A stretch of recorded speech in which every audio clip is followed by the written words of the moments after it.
on their feet.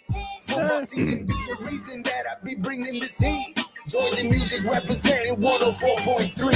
Hey, welcome to the show. Welcome to the show. That's our guy, Georgie.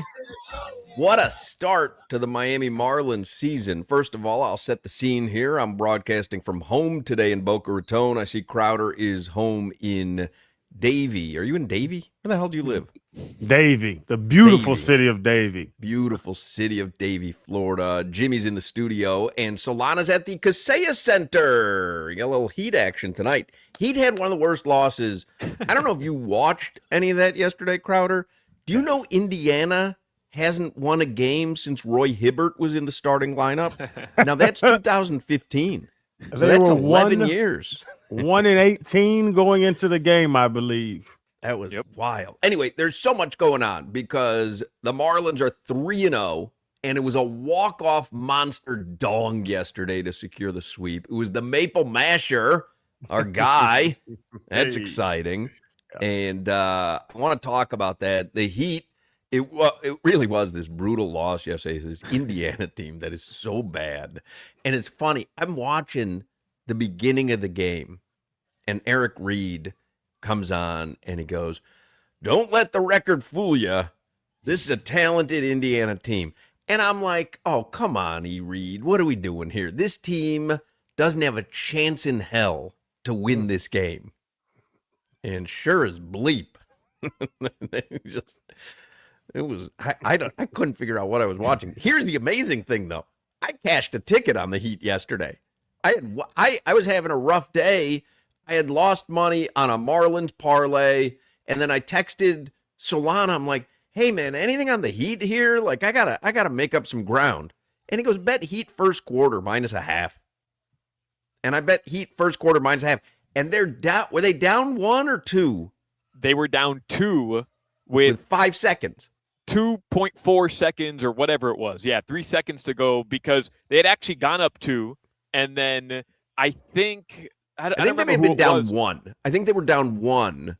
No, they were down 2 because Jaime knocked in a 3 at the buzzer, back 3 at the buzzer, and they won the quarter by 1. Oh, they did win by 1? Yeah. And you had the half. So it was you somehow crazy. It was so funny, man. I actually cashed a ticket on that stinker of a game, and it was a terrible way to do it. They were down 1. You're right, because they were up 2 and 1. They converted the free throw. Because I had Heat -0.5, so all I needed was a bucket. Right. And so I figured, if he gets fouled, fine. But then he launches a 3, which I was like, oh no. And the 3 went through. It went right in the net, Solana. Right in the net. That's right correct. into the net. He likes when I describe a basket that way. Actually.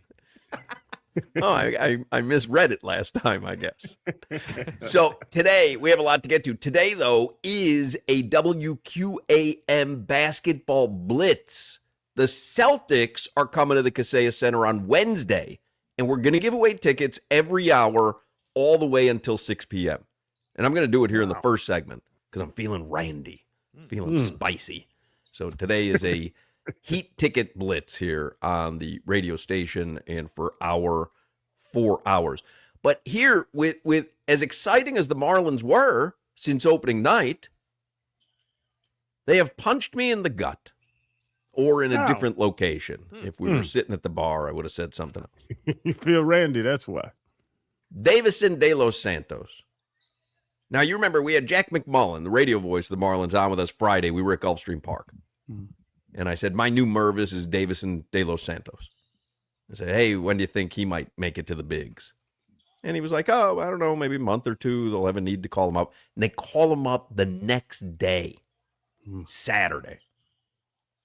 Takes his first MLB at bat. I'm singing the praises of Davison de los Santos. I bet anytime home run. De los Santos sent it to Pizzola. He said, we're doing this again. And I said, I got a formula that works. Does it? And Davison de los Santos, his first MLB at bat, jacks one. It missed being a home run by feet. Went off I think it was a center fielder's glove, hit the wall double, like just a monster at bat. for my guy Davison De Los Santos. And now, 1 day later, Clayton McCullough has shadow banned him. Just the way Lord.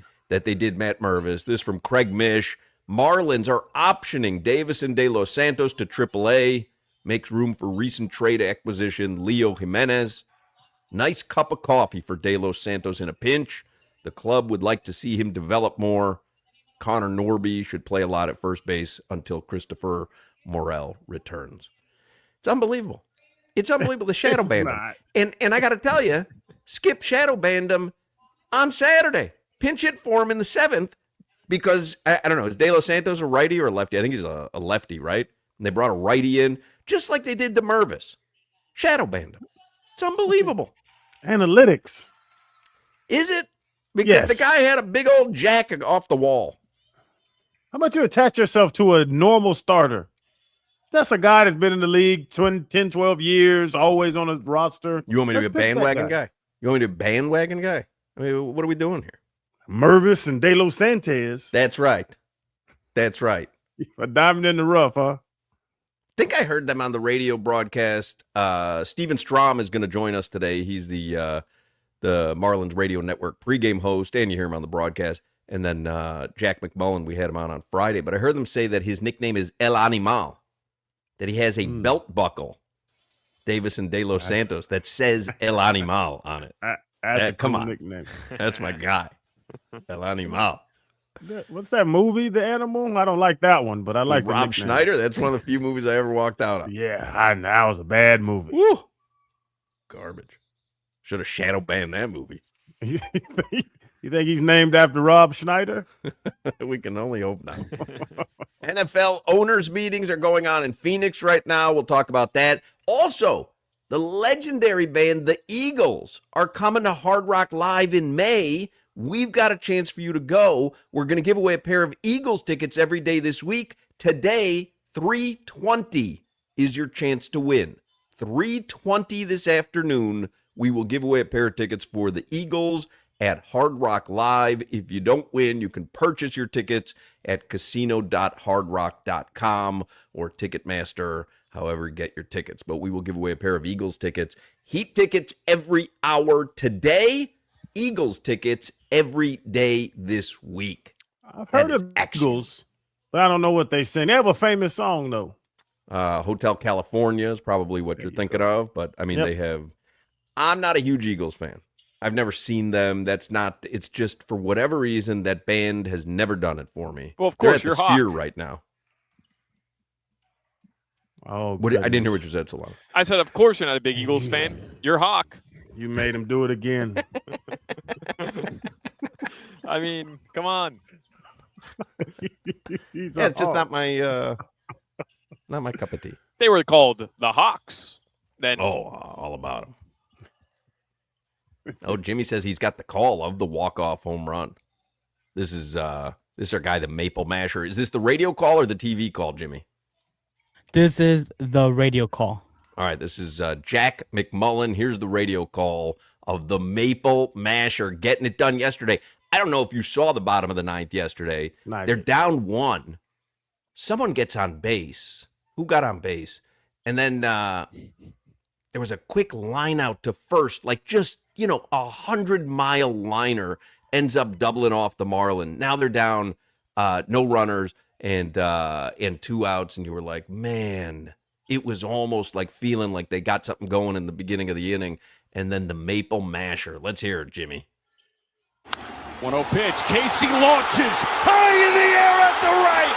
It is gone! You can't make this up!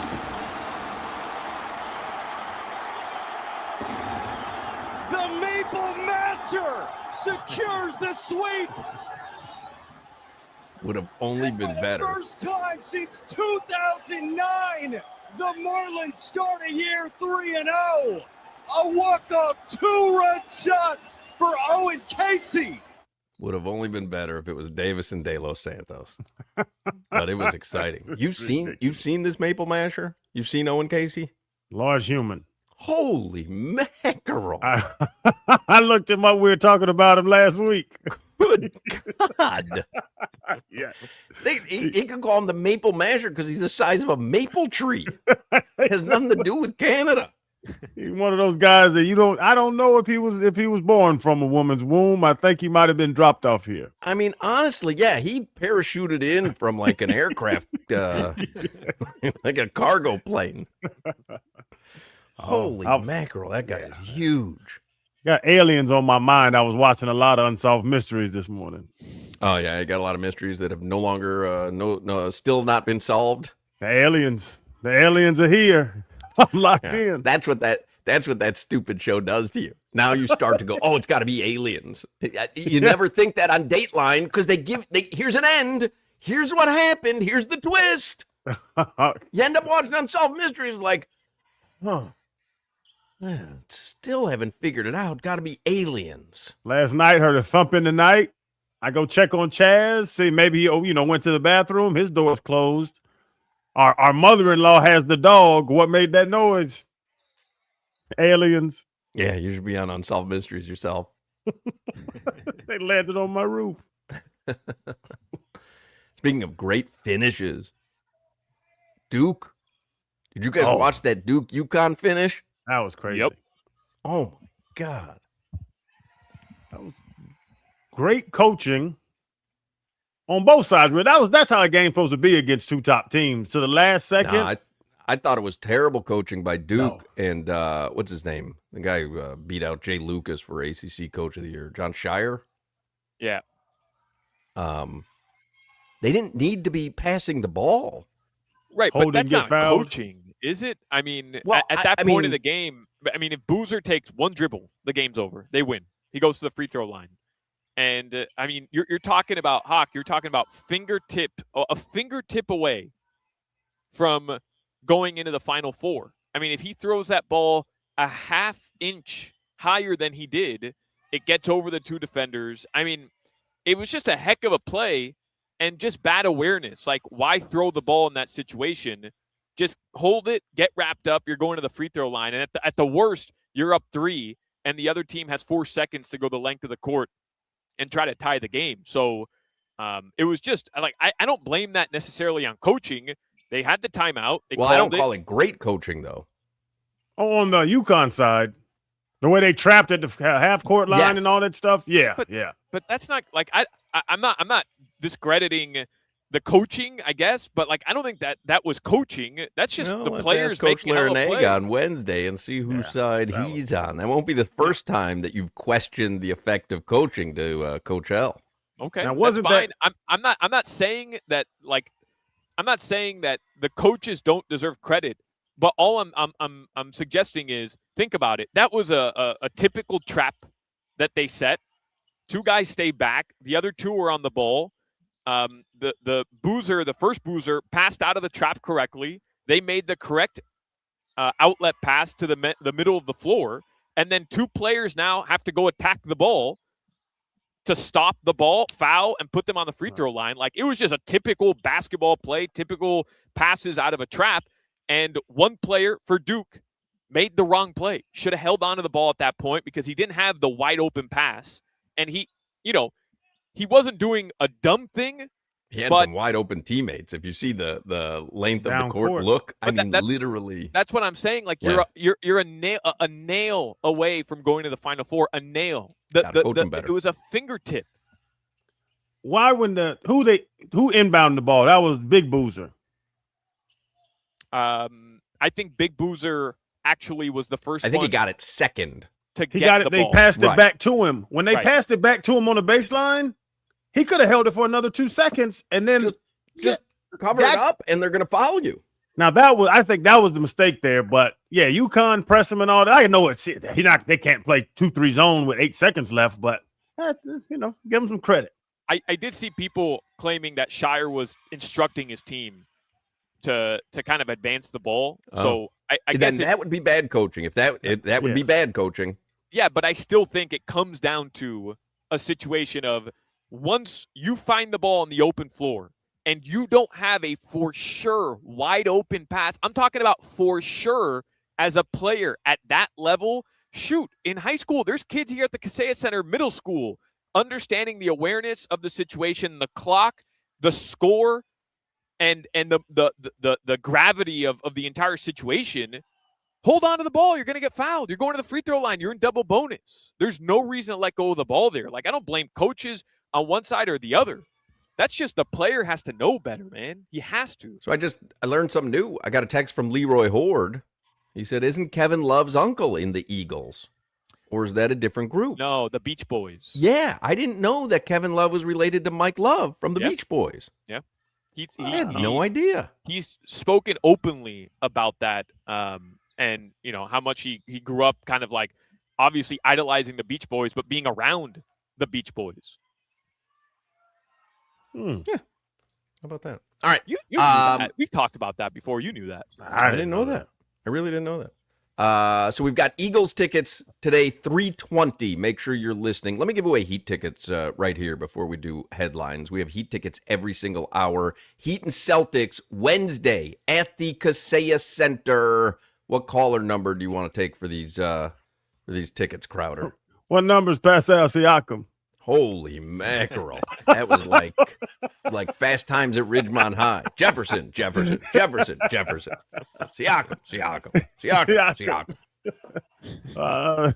Let's go 14. Tyler played well. What, Tyler dropped 30, right? Something like that. Yeah, it was great. In the fourth quarter, we needed him. Disappeared. Never enough for Solana. That guy did his part. No, I mean, Tyler played well. Caller 14 gets a pair of Heat tickets. If you don't win them this hour, you'll have another chance in the 3 o'clock hour. Caller 14, 305-567-0560, 305-567-0560. Headlines with Alejandro Solana, live from the Kaseya Center. That's right. Where the Miami Heat, they will host the Philadelphia 76ers. Mathematically, the Heat could lose this game and technically still be a top 6 seed. But that seems wildly unlikely. They're running out of time. There's 7 games remaining, including this one. They've got to win today against the 76ers. There's pretty much no ifs, ands, or buts, in my opinion. And what's the line today? You have any idea? No, I didn't check the line. Everybody playing for Philly? I'll double check, but the expectation is everybody. Maxey, Embiid, Paul George should all be back. Tyrese Maxey's available. Yeah, everybody's good to go. Guess the line, Crowder. Everybody's good to go. I was trying to gamble this morning. Yeah. Solana, guess the line. Norman Powell's out, by the way, in case anybody was wondering. Not that you would be wondering, you just assume at this point. Norman Powell's going to miss games because why would he be available at this point in the season? I would guess the Heat are 2.5-point favorites. 2.5-point dogs. Got it backwards. Wow. Yeah. I put in a 17 parlay and only got plus 103. Well, I know one of the games that you bet then because I'm looking at it right now. The Spurs are hosting the Bulls tonight. Would you like to guess the line? Crazy line. I don't know. I was looking at it. It's 14.5 or something. 18.5. Yeah. Which is also Buzelis's over-under.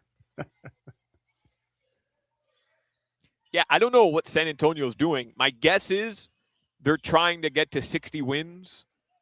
And they're only 2.5 games back of the Thunder, so they think maybe they can catch Oklahoma City and end up with home court advantage. But they're 8 games ahead of the Lakers with the 2 spot in hand. Like, they're good. They're going to have home court. They're going to be the 2 seed. I wouldn't risk Wemby if it was me. Like, at this point, I'd kind of just be coasting towards the end of the regular season. They could beat the Chicago Bulls. We're trying to lose games without Victor Wembanyama. I wouldn't disagree with that because if he gets hurt, it's curtains. I want to see all the stars play as much as they can, so I'm on the other side of that. All right. Isn't that intelligent, though? It's not tanking. It's actually giving you something special in the playoffs. I don't know. I bought tickets. It's a Monday night. The Bulls are in town. I thought I was going to see Kobe White and Ayo Dosunmu and Big Vooch, and now I'm going there. I live in San Antonio, and now you're going to tell me you're not even going to play Wemby, and so I got to sit there and watch Boozy and Josh Giddey. What are we doing here? Wemby, get out there and play. Vassell, watch Castle, Castle and Vassell. I don't even know how to say the boy's name. All right, so the Heat are going to play tonight. The Marlins, they're going to open up a 3-game series tonight. They're going to host the Chicago White Sox. They're looking for 4 consecutive wins. Hey, Hoch, your Chicago White Sox stink, by the way. I just want you to know. That they do for a long time. They got outscored 700. We'll always have 1983. That's right. Remember Julio Cruz? I was born in 1983. I think they also won the slogan World called Series. "Winning Ugly" in 1983. The White Sox. Think they also won the World Series in 2004, did they not? The year after the Marlins? They did. With Ozzie Guillen as but their manager. I had already been in Miami so long, I had kind of like become a Marlins fan at that point. But in '83, and they didn't win the World Series, but they won the pennant. They didn't win the World Series in '83, did they? I don't think so. Their tag was "Winning Ugly." Winning Ugly. They used to have a T-shirt that said "Winning Ugly." It is. They were not. They were not a pretty team to watch. When I see Solana and his fiance. Ugly winning. He's winning, but he's ugly. Hey, don't call my fiance ugly, man. That's messed up on you guys. No, part. Come on. That could never be a mistake made. She's the win when discussing the two of you. Here's the thing. I'm conflicted because I love the Marlins. I love the start, but my guy Munetaka Murakami with the Chicago White Sox is in town tonight. I love this dude, man. I love him. He's hit 3 ding-dongs the entire week. You got to have, like I was saying earlier, Crowder, you got to have someone who, is not bandwagon, right? Nobody knows about. That's Davis and De Los Santos or Matt Mervis. But you've also got to have someone who's legit good that you go, I'm rooting for this guy every day, and that's PCA for me. You know how I feel about Pete Crow Armstrong. Yeah. Oh, okay. So I got I can love Mookie because my son does, and Correct. Tatis and all those guys. Okay. No. You can love one of them. You tell me who I can love. I just told you. I have a lot of love. I just told you. But I got to find a sneak. You got to find the diamond in the rough. I'm 2 for 2 with Mervis and De Los Santos. Right. What? You winning ugly. I'm 2 for 2.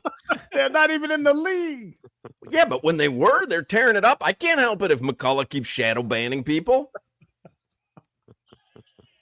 Okay. I think I'm going to go with Ozuna. I like him.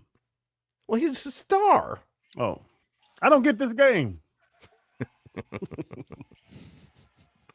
You can have Myron Gardner, Crowder. That's all yours. Lockdown.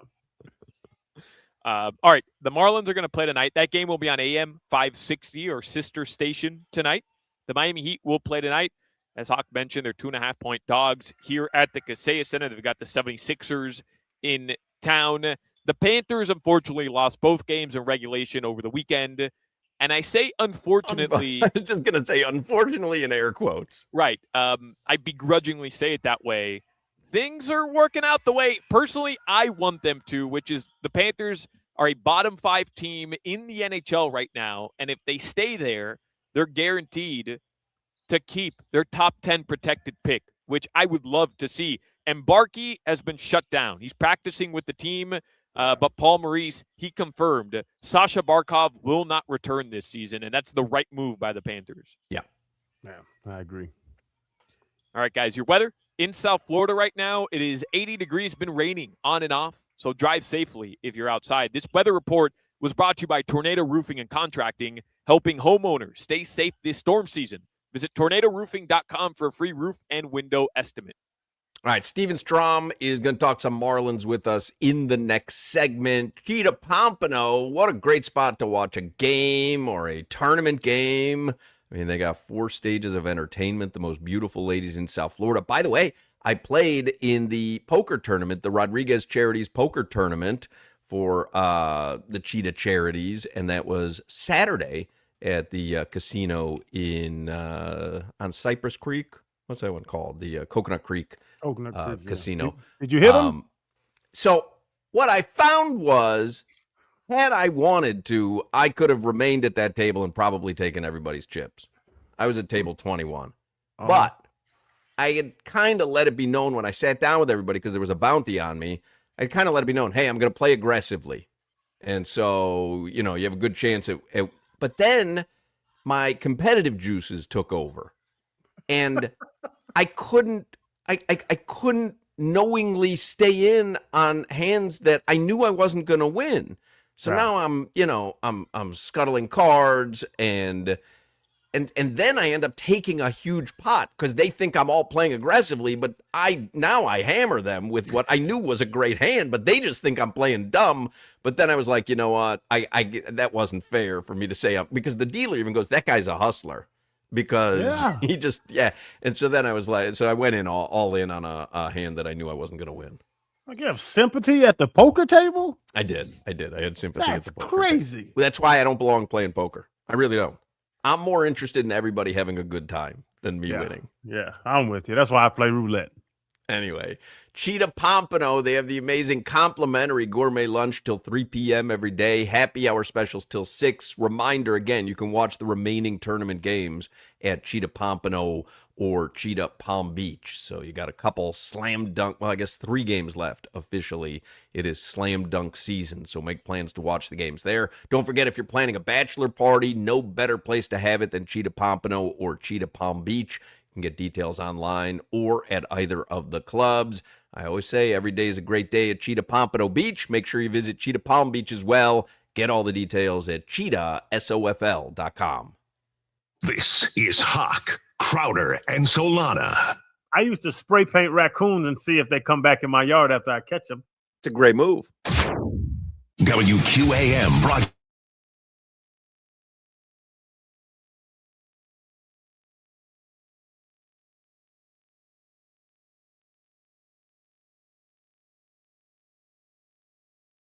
Professional grade. I'm Jaime Jaquez Jr. of the Miami Heat. Listen to our games.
April 9. Tickets available for sale until 30 minutes prior to drawing. Drawing to take place at 7:30 p.m. on 4/16/26. Chevy trucks have you covered when the road takes you from smooth sailing to Chevy Colorado will eat up some of the toughest terrains with 5 available drive modes, and Silverado and Silverado HD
Everybody's doing the fish. Yeah, yeah, yeah. Better. Everybody's doing the fish.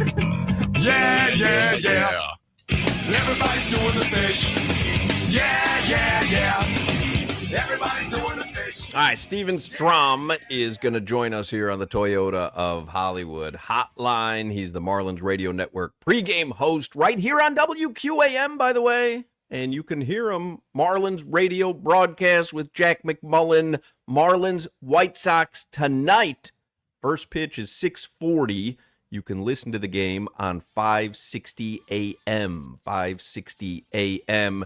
Joining us on, it's a very yin and yang day for me, obviously. Marlins 3-0, first time since 2009, and did it in exciting fashion yesterday. But they optioned Davis and De Los Santos today, and that really puts a damper on everything that we were working towards for this season, in my humble opinion. I guess we'll have to trust Clayton McCullough. He is 3-0 right now, but we'll have to see how this decision pans out in the future. Hello, Steven. Hi, are we really starting with this, man? Really? Really? This team is 3-0 for the first time since 2009. I was here in 24 when they were 0-9, and we're going to start with Davis and De Los Santos respectfully. I mean, it's all I can think about, to be quite honest, since I heard the news. I've had a tough time putting together the show today. It's really so reminiscent of the Mervis situation. But whatever, I'll move on. I will find a way to forge ahead. So it really is a great start to the season. They're 3-0. Maple Masher, he walked it off yesterday. The clubhouse, I'm imagining, the vibe around the team right now just has to be spectacular. Can I first correct you? We are no longer calling him the Maple Masher. What? Nope. We're calling him Big Red. Oh, really? He is gigantic. That's what we're calling him. We are calling him Big Red. He's got the tuft of red hair.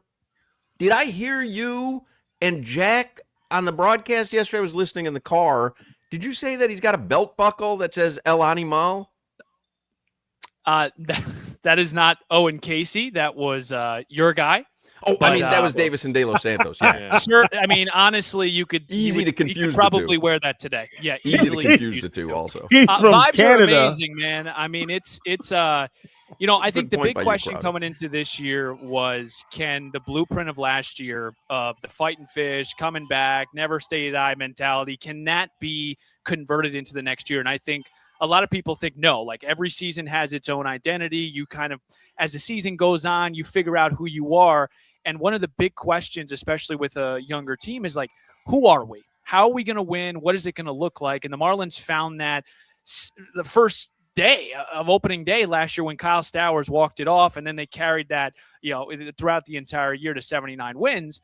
And the big question this year is, can they do the same thing? And I can probably answer right now that yes, it's a great clubhouse. The cool thing about this, guys, is like, this is a different team. There's guys that aren't going to play every single day in the starting lineup, but guys are going to play every day in some capacity. I mean, look at someone like Owen Casey. He'll come off the bench, and if a lefty's starting, he's probably going to come off the bench, but he's going to play every day. That's the beauty of this team, especially from a positional standpoint, is like, no one's like having an off day. Like, if you don't start, doesn't mean you're not going to play. And I think that really helps the camaraderie and everyone kind of pulling for one another.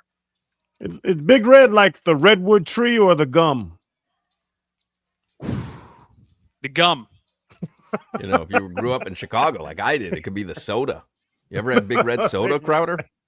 I have. Very cheap. They don't fill the cans up.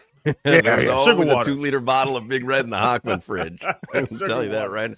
Sandra, if she was going to buy soda, it was going to be the cheap stuff. She was going to make sure we didn't like it. Did you guys, was it a conscious decision not to call him the Maple Masher? Did he step to you or something? No, we all got together as a broadcast crew with these quarter zips, and we said, hey, we got to figure out some synergy here. It's either Maple Masher or Big Red, and we've decided to go with the Big Red. Yeah. But every time somebody talked about I was just going to say, how did you guys really come to that conclusion? Because I heard Jack call him the Maple Masher, and I just wonder, like, who takes point there? Who takes point on, hey, this is what we're going with? Because you're the pregame host. You're also the executive producer. I just wonder, think Kyle Seeloff called him the Maple Masher on the TV call. He did. But Jack called Kyle's him the Maple maybe got the Masher vet on Friday. card. Kyle's got the vet card, maybe. I mean, again, I think it wasn't some like malicious discussion like, I believe it needs to be the Maple Mash. No, I mean, we're like, hey, what are we going to go with? All right, let's go Big Red. Well, Here do we we go. all get Onward. a vote on this? Because I like Maple Masher. Do you? Why do you like it bigger than Big Red? I feel like there's been a million Big Reds. And Masher, like home run, mashing the ball. I kind of like Maple Masher better too, bro. But he's big.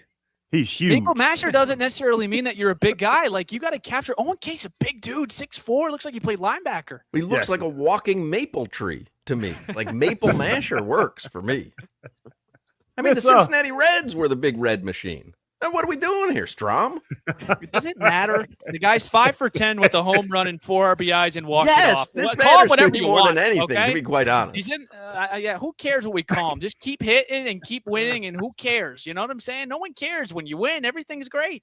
And Strom, we heard about Yuri and Sandy's relationship, how they're like big brother, yeah, father, son, uncle, nephew, something like that. Is this pitching lineup and this bullpen that good? Because everyone talks about it. Is it good for us that we haven't seen something like this, or is it good league wide? No, it's good league wide, and I think you're going to get the answer to the back end of the rotation. Obviously, we get Chris Paddock today for the first time, drafted with the Marlins and traded before he was able to debut for Fernando Rodney. So it's a full circle moment for Chris Paddock today. He will start, and then tomorrow you'll get a chance to see Jansen Junk, which has, I mean, is that not the best pitcher name in all of baseball? Junk had an awesome year last year. But again, I think the big question with outside of Sandy, who you know you're going to get 30 starts, how many starts are we going to get from Yuri? Because if we can get 25 starts from Yuri, what does the ERA look like? But he's got to go out and do it. Max Meyer yesterday didn't have his best stuff, but hey, went 5 innings, put his team in a position to win. The big key with these guys, and Paddock is, I'll give Paddock the pass too because he's been a guy that has posted every 5th day. But the 3 guys in the rotation, Yuri Perez, Max Meyer, and Jansen Junk, they haven't done it multiple times. Max Meyer hasn't done it in general. So I'm very excited about the staff in general, but look, they've got to be able to show that they can post and start 20, 25 games and, throw 160, 170 innings. And I think league wide, yeah, I do. I think that people look at the Marlins rotation and say, man, we got to go Sandy, Yuri, Meyer, and then, Jansen Junk, who had a really nice year last year. And, oh, by the way, we know who's in the farm system with Robbie Snelling, and I know Thomas White's on the shelf right now, but it's a good time to be a player in the Marlins organization, let alone be a pitcher. One of the texters on the YouTube stream says, how about Big Red, the Maple Masher? Too wordy, or could we refer to him as Big Red, the Maple Masher? Am I going to have to call a closed-door meeting tomorrow with all broadcasters? I kind of would like to be involved in the meeting. I'd rather have an open-door meeting, and I would like, you know how they do it for like the NFL Hall of Fame, where you have someone who is the guy who argues for the merits of you being in the Hall of Fame. I would like to argue on behalf of the Maple Masher, and you can argue on behalf of Big Red. All right. How about at the end of this, you give me your availability, and maybe we can add you to the big meeting. There's literally tomorrow. No time that I would not be available for something this important. I don't care if it's during the show. I don't care if it's dinner with my wife. You name, just text me. If Casey hits a home run, if he hits 2 tonight, how about you lead the meeting tomorrow? Fair enough. You just text me. Just text me now. Okay. Just text me a Zoom link, and I am in. Fair enough. How'd you love those unis yesterday? The throwbacks, the teal. That looks so good. I know, like, obviously I work for the team, but like, is it not? I know everyone here is Marlins guy, but like, is it not the best color scheme? Like, it's top 5, and I think in sports, especially with the pinstripes. I mean, I love the vest too. If they went with the vest too, I wouldn't mind that. But Solana, you've been down here. I mean, is it? And I'm a big jersey guy. I love like the uniforms. This is one of the best color schemes in all of baseball, and it gives you this reminiscent of like such a good time of Marlins baseball. Well, I don't want to put you in a weird spot, but I do the same thing with the Dolphins. There's nothing in sports you can find a unanimous decision on when it comes to a fan base. Nothing. And with Miami, with these 2 teams, like, you found it. The Dolphins, everybody wants the throwbacks. Everybody. And Steven Ross, I don't know what he's doing. And I think with the Marlins, it's the same thing. Like, I think the logo that the Marlins have, the primary one, is really cool. And they've done a great job with all the uniforms and like the City Connect stuff. Like, all that stuff's great. everybody yesterday was saying this is what we want again. So just get the old logo with the old colorways, the old uniforms, and put an M with the fish behind it, with the marlin, and let's go. Like, that's what we want. That's it. It's so easy. It's sitting right there for everybody. Especially when you win. So much cooler when you win. That is true. Actually, It's you were just there fixed Saturday, everything. though, Solana. Those Saturday unis are really cool. No, I they're think. cool. They're City Connect. awesome. Yeah. And I love like what Strom is wearing right now. It's just the actual Marlins logo. It's a cool logo. It's not like the Dolphins stuff right now, which is just horrendous. It's a disgrace to the Miami Dolphins brand. The Marlins did a really good job with their logo, and all their other uniforms are cool. The white Miami, like it's cool, but nothing compares to the teal. And he's right. The pinstripes from back in the day, like thinking of Miguel Cabrera rocking the pinstripes, hitting dingers at pro player is just iconic, man, for any Marlins. How about that number yesterday, Solana? Owen Casey, first Marlin to hit a walk-off home run in his first 3 career games since Miguel Cabrera. Since Miggy. Crazy. Ooh. Have they started Seriously. ever 4-0? 2009. The best They start were in 4-0 franchise 2009 history as well? was 2009. That's the best start in franchise. So they can match it tonight, and then tomorrow, after they win tonight, they can go for the record. Didn't they go like 12-1 that season to start that season? Something like that. 97. I think our great communications individual actually texted this to me. I think it was 10. Let's see. It was 8-1. Yeah. 8-1. Strom's got to be going. Hey, I came on to talk Marlins. All they're doing is firing off ideas at me that we don't agree with. Well, what about the home run Why are you statue, optioning Strom? Davison De Los Santos? Why do you have the wrong uniforms on? Why are you calling Maple Masher Big Red? Anything else you want to complain to Steven Strom about, Crowder? I am about to complain. If they do go 4-0 or 5-0 or 6-0 or 7-0, it's 162 games. When does it really matter? But Crowder, number hold matter? on. I get that. I totally get that. But like baseball, I get it. It's 162 games. But again, I remind you, in 2024, when this team was 0-9, like it's over. Like, look at what the Giants have gotten. They're 0-3, and it feels like everything is falling apart. They got the new manager. Having a good start in baseball is imperative. Now, don't ask the New York Mets that because they had the, we know what happened with the Mets, but you have to get off to a good start. You have to build the identity. You have to get the fan base into it. It's so imperative. When I was looking at the schedule in January, and I was thinking, man, all right, how do we have to get off to a good start here? We got the Rockies for 3, but they'll be probably a little bit better. Also, a revenge series. Remember, they came here last June with 9 wins. They swept the Marlins, so revenge series got them right back. And then you get the White Sox coming into town, and it's like, man, like, can we go to New York 5-1? And I don't know, but they get off to this good start. Everyone feels good. Everyone, is in a good mood, and you never know. But if it's the other way around, dude, like, it's tough. It's tough. Even the Braves last year, they never returned. They never recovered after starting 0-7. It doesn't matter who you are. Getting off to a good start is so imperative to, I think, a really good season. Well, it I could you happen You like tonight. that? They could that get was to good. 4-0 tonight. He's absolutely right, though, because when you're digging out, you feel like you're digging out of a hole for an entire season. Marlins were 16 under last year, and they got all the way back. Yep. But if you start out with a huge cushion, that allows you to have some stumbles along the way.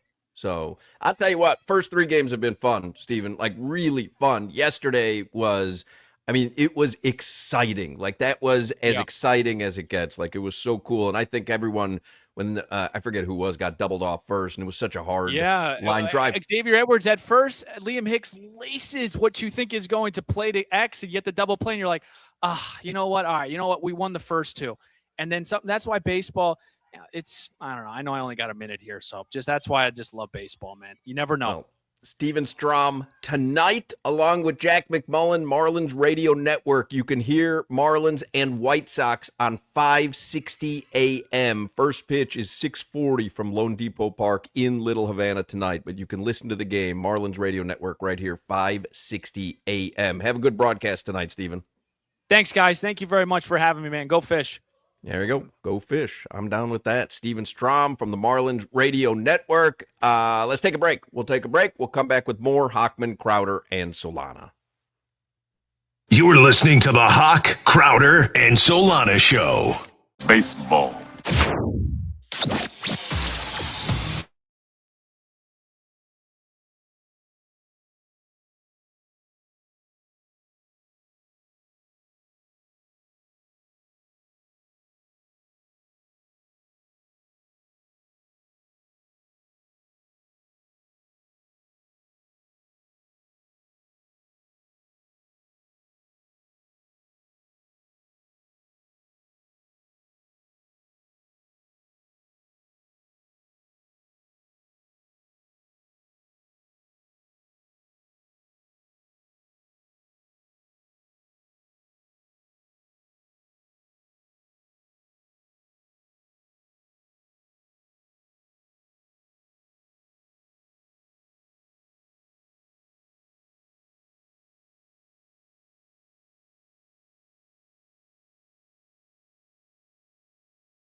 We back at it with the steady Hotman, Crowder, and Solana. 305, cafecito time, dame una colada. Got some interviews next. Always got dope guests. Get the cesspool live, dropping comments and likes. We about to get right. Talking sports, my G. Listen to Odyssey and 104.3. Live and back on GeorgiaMusic.com. Hitting it at the park like a mad murderous bomb of power. Get ready for the 3 o'clock hour. Get ready for the 3 o'clock hour. Get ready for the 3 o'clock hour. I'm ready. Get ready for that 3 o'clock. Yes, sir. You know who's not ready for the 3 o'clock hour? Shannon Crowder, whose dog just got loose. He just texted us. Might be a couple minutes late on the segment here. Dog just got loose. I'm seeing now on the text line, there were a number of people texting in during Steven Strom that they couldn't hear him on 104.3. So it seems that there's a audio issue. One guy said, can you turn the guy's mic up or tell him to sit closer? We can barely hear him. Another guy says the Strom audio is unable to be heard. Somebody says the interview is barely coming through my left speaker only. 560, though, is fine. So, Jimmy, you said what? That he was on stereo, not mono, or mono, not stereo? He was on mono, not stereo. Do we control that, or does he? They control that. Yeah, it's what they've been feeding our radio station. I remember that happening with Plagans once. Didn't it happen with Plagans? Yeah, I mean, it happens at times, especially when the Panthers or the Heat, they might go on the road. An engineer may just be feeding one line rather than multiple lines. Nothing that can't get corrected. Definitely. No, yeah, my greater point was I apologize. I didn't realize that was happening during the segment until the end of the segment, and I texted Jimmy and I was like, "Hey, people are saying they can't hear him," and he said like they're in stereo or he's in mono, something like that. But I didn't know what that meant for me. I didn't know how that applied to what I was doing to try to get him heard. So if you weren't able to hear him, it was a technical issue because he was coming to us from the ballpark the way that they're sending audio to 560 tonight. And that may have been the hiccup if you were listening to it on the FM. And a little bizarre because we did have Jack on Friday before opening day. Sounded crisp, sounded clean. He was using the same setup. So we'll make sure Strom is sending us both of his lines next time for sure. What happened with your dog, Crowder? Crowder's back? Neighbor called, said Nino escaped. Now, how do you think Nino got out? I left the garage door open because LaChan's coming home this weekend, so I cleaned up the garage to get so we can work out and all that fun stuff. You know, that's when you go on vacation. You want to get a workout in Saturday and Sunday for Easter weekend, and I think he might have snuck out on me. Does he stay in the garage? Like, what? I don't understand. No, because I leave the garage doors open, but I come in and out, so I get stuff together, and I'll leave the door open, and he's a sneaky little fox. No, he's just not trained well, and that's really a reflection on the owner. My dog would never run away. He would never. I tell you, Asia and the kids wouldn't let me pow him. That's why you got to give a dog some pows. Got to know who's in charge. They like that. They got it. They don't like getting beat. Don't get me wrong. They like to know who's in charge. They need an alpha. You need an alpha in the household. The household is their cave. Don't forget, these are wolves. Like, instinctively, these are wolves. They need to know who the alpha is. In my household, there's not even a question who the alpha is. And it's Fauci. It's my dog. He's 100% the alpha. I thought you were going to say it was Eduardo. It's so funny because Nino will come jump on me and the kids will be like, Daddy, he loves you. No, I have a plate of steak. He's jumping on me because I have a plate of steak. He doesn't love me. You feed him. No, it's true. I was telling my my fiance the other day, like, because I made a bunch of meat and I've been giving him meat in his food. And I said, you think if we were stranded in a desert, you, me, my fiance, me, and my dog, and there was only one plate of food left, you think he would be open to sharing that food? Like, would he be cognizant of just basic survival instincts? Or would his just instincts take over of, I'm eating F you guys? And he would 100%, like any dog, would just eat. They wouldn't think Okay. about anything else. Well, let me just explain this to you because you just said something foolish and that they're all wolves and they're wild animals. Well, they you are. You think your little fathead pug? What do you call that dog? He's a French bulldog. You think a French bulldog could survive in anywhere other than a living room? No, but they literally evolved from wolves. Wolves, thousands of years ago, followed humans around because they realized it was easier to just eat the scraps off of humans once they moved, because they were hunters and gatherers. They were moving rather than attacking the humans because they were dying out. Solana, packs of wolves follow humans around to eat scraps or to eat babies? To eat scraps, dummy. Solana. And they evolved to become wolves. A pack of wolves survives eating the scraps from humans. Crowder, that's exactly how dogs became dogs. Solana. That's exactly how it worked. And ultimately, humans started breeding them to cater to what type of dog they needed. And that's exactly why dogs, they like a mini Labradoodle. A mini Labradoodle has a wolf in him. Yes. Every dog evolved. Every dog that exists today evolved from wolves thousands of years ago. And it's because we're throwing Skittle packets out at them. Or it's because they want to eat us. That's not a debate. You're Solana, telling me I they want to eat us. No, they don't. No, they don't. They don't want to eat We're us. weak. We are weak beings.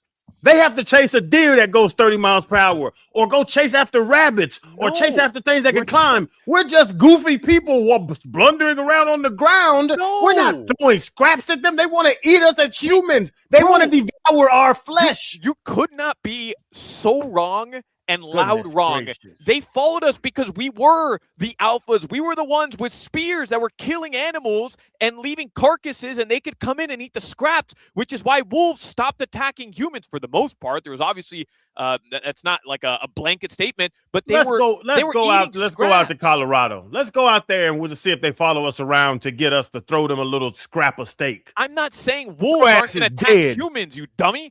You just think they stopped eating humans, so let's go out and hang out with them. I'm saying dogs evolved from wolves that figured out, hey, let's stop attacking them and let's follow them around and eat their scraps. That's exactly how dogs evolved. This is like I'm gonna get in the tent and you sit out there with your buddies. You sit out with your buddies at night, and I'm gonna get in the tent. You're turning one thing into another thing. I didn't say wolves are our friends. I'm not saying go to the damn. They follow us around so we can throw them a Skittle or a Dorito every now and again. Crowder, every dog alive today, your stupid dog Nino that just ran out of the house because you left the garage door open, evolved from a wolf. That's not debatable. That's fact, bro. That's fact. My dog, my stupid ass French bulldog, that's literally scientifically made. They should be illegal. These French bulldogs, they should all be illegal. And I'm a proud owner of one. Evolved from a wolf, 100%, zero questions asked. That's not debatable. You walked your baby wolf today? I don't believe anything has evolved until it starts speaking English. That's my personal cutoff. So I don't believe in any of this evolution stuff until I hear a dog speaking English. Jimmy, could you double check everything I just said? Because I have no idea if I'm right. Jimmy, call Ron McGill and see if all dogs evolve from wolves. Today is a WQAM basketball blitz. Celtics coming to Miami in the Kaseya Center on Wednesday, and we're giving away a pair of tickets every single hour. Solana's doing this Wolf show at the Kaseya Center right now as we speak. Ask Tommy Tige. Is he around? No, he's not. Gary's around. Tommy Tige has developed a hatred for me that he never had before. Has not invited me on Heat Weekly once this season. Barely can look at me when I see him at the station. He just hates me. I think I got a little hate from osmosis or something, because he doesn't treat me the same since you started fooling with him all the time. Yeah, he turned on us. He used to love talking to me. Now I'm Hawk's friend. I used to be Channing. Now I'm Hawk's ask him why he turned on us. Well, I know why he turned on you guys. Did Tommy Tige evolve from wolves? He just follows Solana around waiting for a Dorito. Or did wolves evolve from Tommy Tige? He turned on you guys because at every possible turn, you want me to make him uncomfortable. Well, then I would understand if you turned on us. I don't understand why he turned on us. Not only do we have Heat tickets every hour, every day this week we've got tickets to see the Eagles, who are coming to Hard Rock Live in May. Today, we're giving away the pair of tickets at 3:20, which, if you know how to read a clock, is 9 minutes from now. So in 9 minutes, you're going to have a chance to win a pair of tickets to see the Eagles. If you don't win them, you can purchase tickets at casino.hardrock.com or Ticketmaster, or just find Hard Rock Live online. You'll see all the links to get tickets there. But we will have Eagles tickets every day this week, and today's pair will be 9 minutes from now at 3:20. All right, let's get headlines with the Wolf.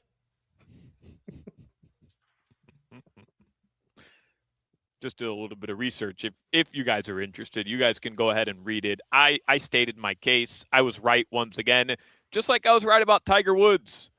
From Wolves to Tigers. I saw someone put that, Solana was right about Tiger Woods. In what way? The guy got a DUI.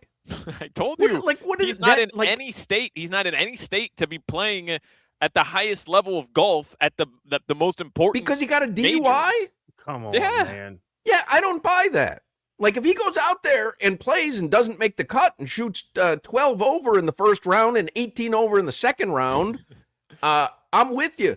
But, I mean, Scotty Scheffler was arrested the morning of and won the tournament. He didn't win the tournament, Hoch. Yeah, he did well. No, but you can't just say he won a tournament because it fits your narrative. He played, he made the cut, and it was a really cool story because clearly the officer in question was just being a D-bag and put him behind bars, but he didn't win the tournament.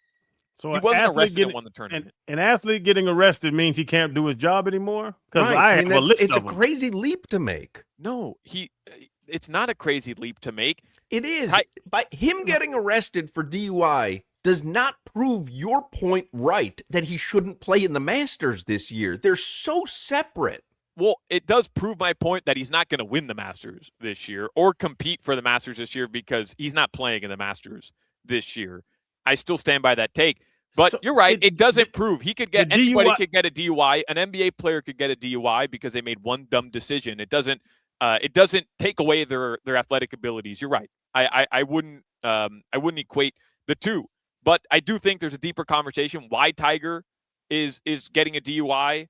His body's going through pain. He's clearly addicted to some form of medication and pills. And I think that adds to the greater conversation of, at this age, and considering what he's gone through physically, he's probably not. I just want to make one thing clear because I've read some stories on it over the weekend. He was arrested. He was arrested for DUI. Doesn't mean he's guilty of DUI. True. He blew a 0.0 when it comes to alcohol. Yep. He refused the urinalysis. But I was reading that a lot of people who are in the know that painkillers can stay in your bloodstream or your urine for a long period of time, 2, 3, 4 days. Yeah. And so if you're of sound mind and know that, you may refuse a urine test because of that. Doesn't even mean that he had taken painkillers that day or the day before. I'm not arguing for him because he seems to have a track record on this. But I thought in his mugshot, he looked healthy and with it. I would say, to your point, he wasn't. See, you had to end with that one. He looked a little banged up in his mugshot. Let's be honest. A little banged up. Do I have to say allegedly? Well, I don't know what I have to say. He also flipped a car with nobody else involved, and it was like a wheel frame. I read something. I'm not even kidding you. That he drives like a madman constantly, whether he's been drinking or not. He's one of these speed freaks that just, and so he clipped that car. He was trying to go around a truck, apparently, ended up clipping it and rolling his car. But, you didn't talk about the squirrel. The squirrel ran out. The squirrel. And by the way, all squirrels evolved from wolves. Drunk drivers. Oh, okay. Allegedly. Whatever your take was before on Tiger, him having or not having a DUI doesn't change anything in his Masters chase or success or anything. That situation doesn't mean anything to the Masters. In fact, I would take it a step further, saying that he blew a 0.0 shows he's in great shape, that he's ready for the tournament. He didn't even have a dang drink. Right. Locked in. He's locked in. Locked in. He loves off squirrels. drinks just solely, allegedly painkillers at this point, but no drinking. Right. That squirrel got home to his family that night because of Tiger. That's right. Locked in, flipped a car going 28 miles per hour. Yeah, wanted to get home to the simulator. But he's going to go play the toughest golf course in the history of mankind and win at 50-plus years old. A course, by the way, he hasn't played well in going back 7 years. 7 years. And since then, he's had an accident that almost took off his legs. I mean, what are we doing here? Tiger gave us everything he could give us. He gave us 2019. That was and should have been his send-off moment. And I'm now, not having this conversation. No. Okay. He might have been visualizing the 18th green. Boom. Boom. Squirrel. little kitty cat woods. Did you see 50 Cent's text? No. A lion won't get a DUI, but a tiger would. I did see. I saw someone else tweet something like that, like worst dad joke of all time. Yeah. I enjoyed it. Am I doing headlines here? Yep. All right, I'm at the Kaseya Center. The Miami Heat. It's a Vice night. The Miami Heat. They're going to host the Philadelphia 76ers tonight. Norman Powell is out for the Miami Heat. Everybody else is expected to play. That goes for the 76ers as well. Tyrese Maxey listed as available. The Heat suffered probably their most embarrassing loss of the season, but I guess there's several of those at this point. They were blown out, run off the floor against the worst team record-wise. What'd Spo say after the game? Was he like despondent or? No, I mean, I wouldn't say despondent, but he was just honest. Hey, we have to eat these losses. He also mentioned that, you know, he knows that the habits have been formed and that clearly the team wants it. He knows that they want it. He's been with them, but that the results just aren't there. Hey, Jimmy, you have an Eagles song ready to fire off at 3:20? Are you prepared for this? Not yet. I'll get it now. Well, you got 2 minutes. I don't know. Wes Goldberg of Locked On Heat, he made the point after the game yesterday that he feels like the team's a little checked out on Spo. And I'm not suggesting that I'm in line with that statement. I don't think that's the case. I just think the Pacers were a lot better and the Heat just aren't a good team. Like they are what they are. Wow, they're better than the Pacers though. They should be. Yeah. But that's the second time the Pacers beat them. The Heat also have losses to the Kings this year here on their home floor. Like they've lost to some they lost to the Jazz on their home floor. Like they've lost to some really bad teams. Like they're capable of beating great teams. They're also capable of losing to the worst teams. It's just who they are, you know, and they're not consistent. The big question is like the defense. I don't know what the hell's going on with their defense right now. No idea. I always ask that. That's just since I got here in 05, Spo's going to put together some defense. If you can't score, you're going to play tight defense. Defense is loosey-goosey. Well, that's why he was saying he feels like the team has kind of just checked out a little bit on Spo's messaging because after Friday, you give up the most points you've ever given up as a franchise at this point of the season. And the Heat were healthy in that game. And Spo's comments after, he called that loss unacceptable. And he said, hey, like, it's time to lock in. The guys will be ready to go. They understand. And then you show up Sunday after a day off, after Coach Spo says that, and you give up 130 plus to the worst record in the NBA, a team who hadn't won, the Pacers hadn't won a home game since January. And they had lost 18 of their last 19. Crazy. Bad loss. Bad Siakam. Oh, look at that. That's an Eagles song. Hey, I know this one. Yeah, what is this? Hotel California. Look at you. They made a movie about it. They sure did. Did they? Yeah, it's a movie called Hotel California. I don't know if it was about the Eagles song. All right, well, we have a pair of Eagles tickets every day this week. They're coming to Hard Rock Live, and you can purchase tickets at casino.hardrock.com or Ticketmaster, or just look up Hard Rock Live, Hard Rock Hollywood, and you will find your link to get tickets if you want to purchase them. But Today's pair we will give to caller number. What number does the Maple Masher wear? Owen Casey. Do we know? Tell you right now. Owen Casey wears 17. 17. Let's take caller number 17 for Owen Casey. 305-567-0560. 305-567-0560. Caller number 17 gets a pair of tickets to see the Eagles at the Hard Rock Live. And if you don't win them this time, you'll have another chance mañana. Feels like the end of the show when I say mañana. All right, what else you got in the headlines, Solana? The Panthers, we had mentioned them earlier, but just a quick update. They did lose both games in regulation over the weekend. So not great for the Panthers in terms of, chances at making the playoffs. They're not mathematically eliminated, but that's pretty much the situation right now. They're a bottom 5 team in the NHL. Yep. Quite a fall, but understandable.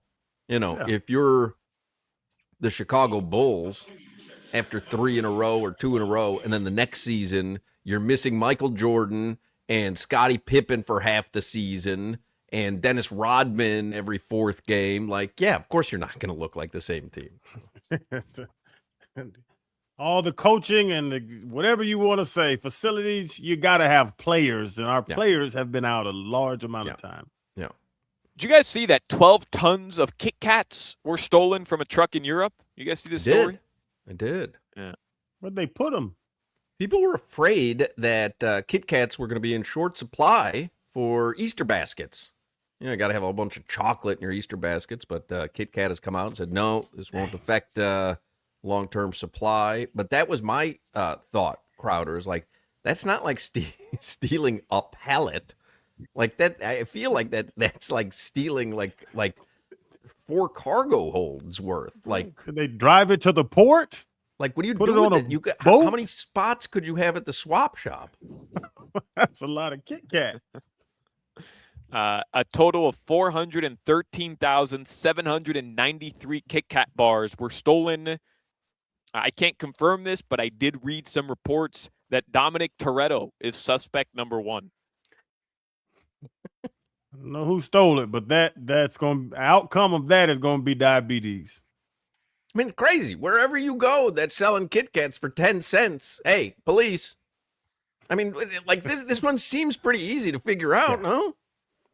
They're going to follow it because they do have the candy bars have little those production codes on them. Right. You would imagine that which zone, whatever. I don't know. It's hey, this place had no Kit Kats yesterday. Today they have 400,000 of them, and they're all a dime. Well, do you have any video, though? I don't have any video. Nowadays.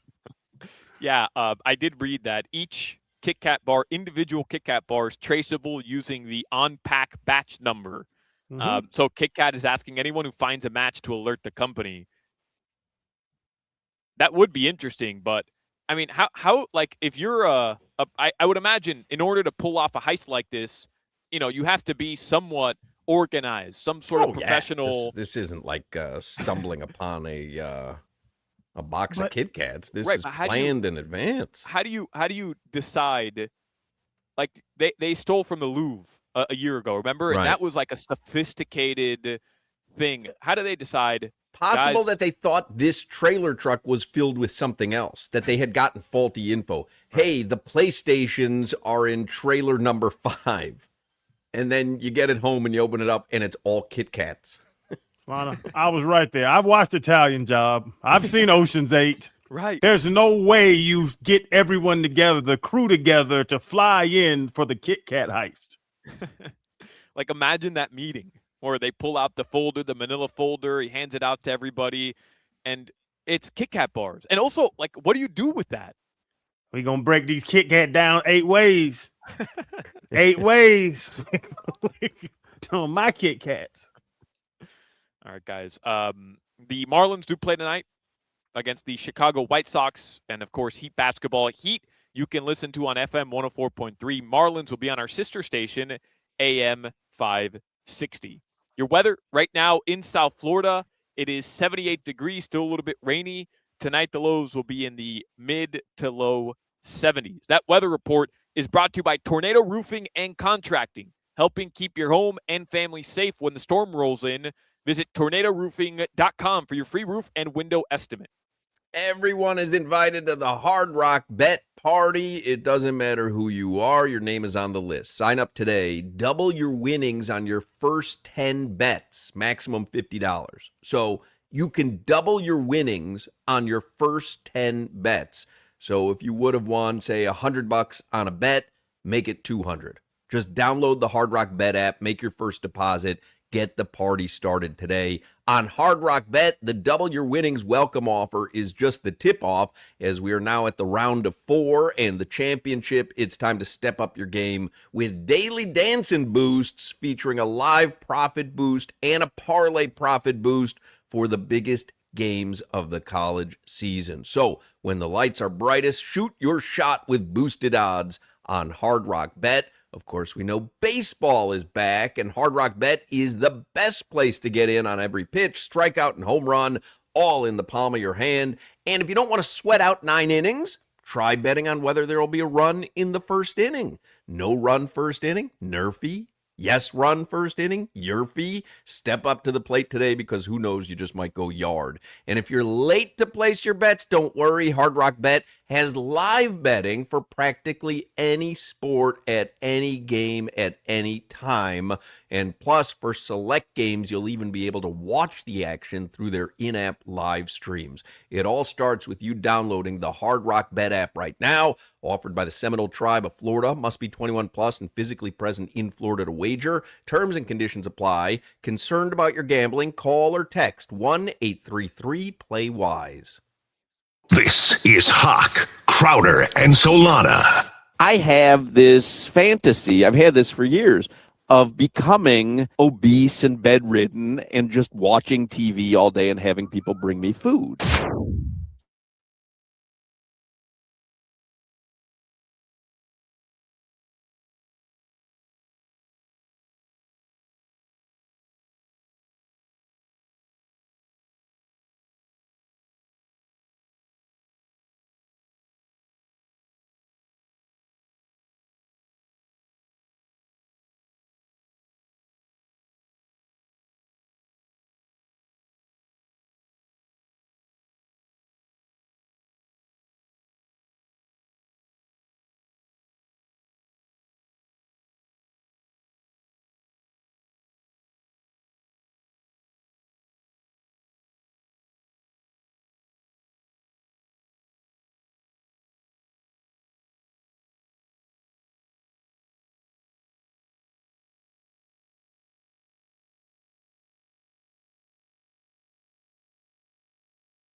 I dig it.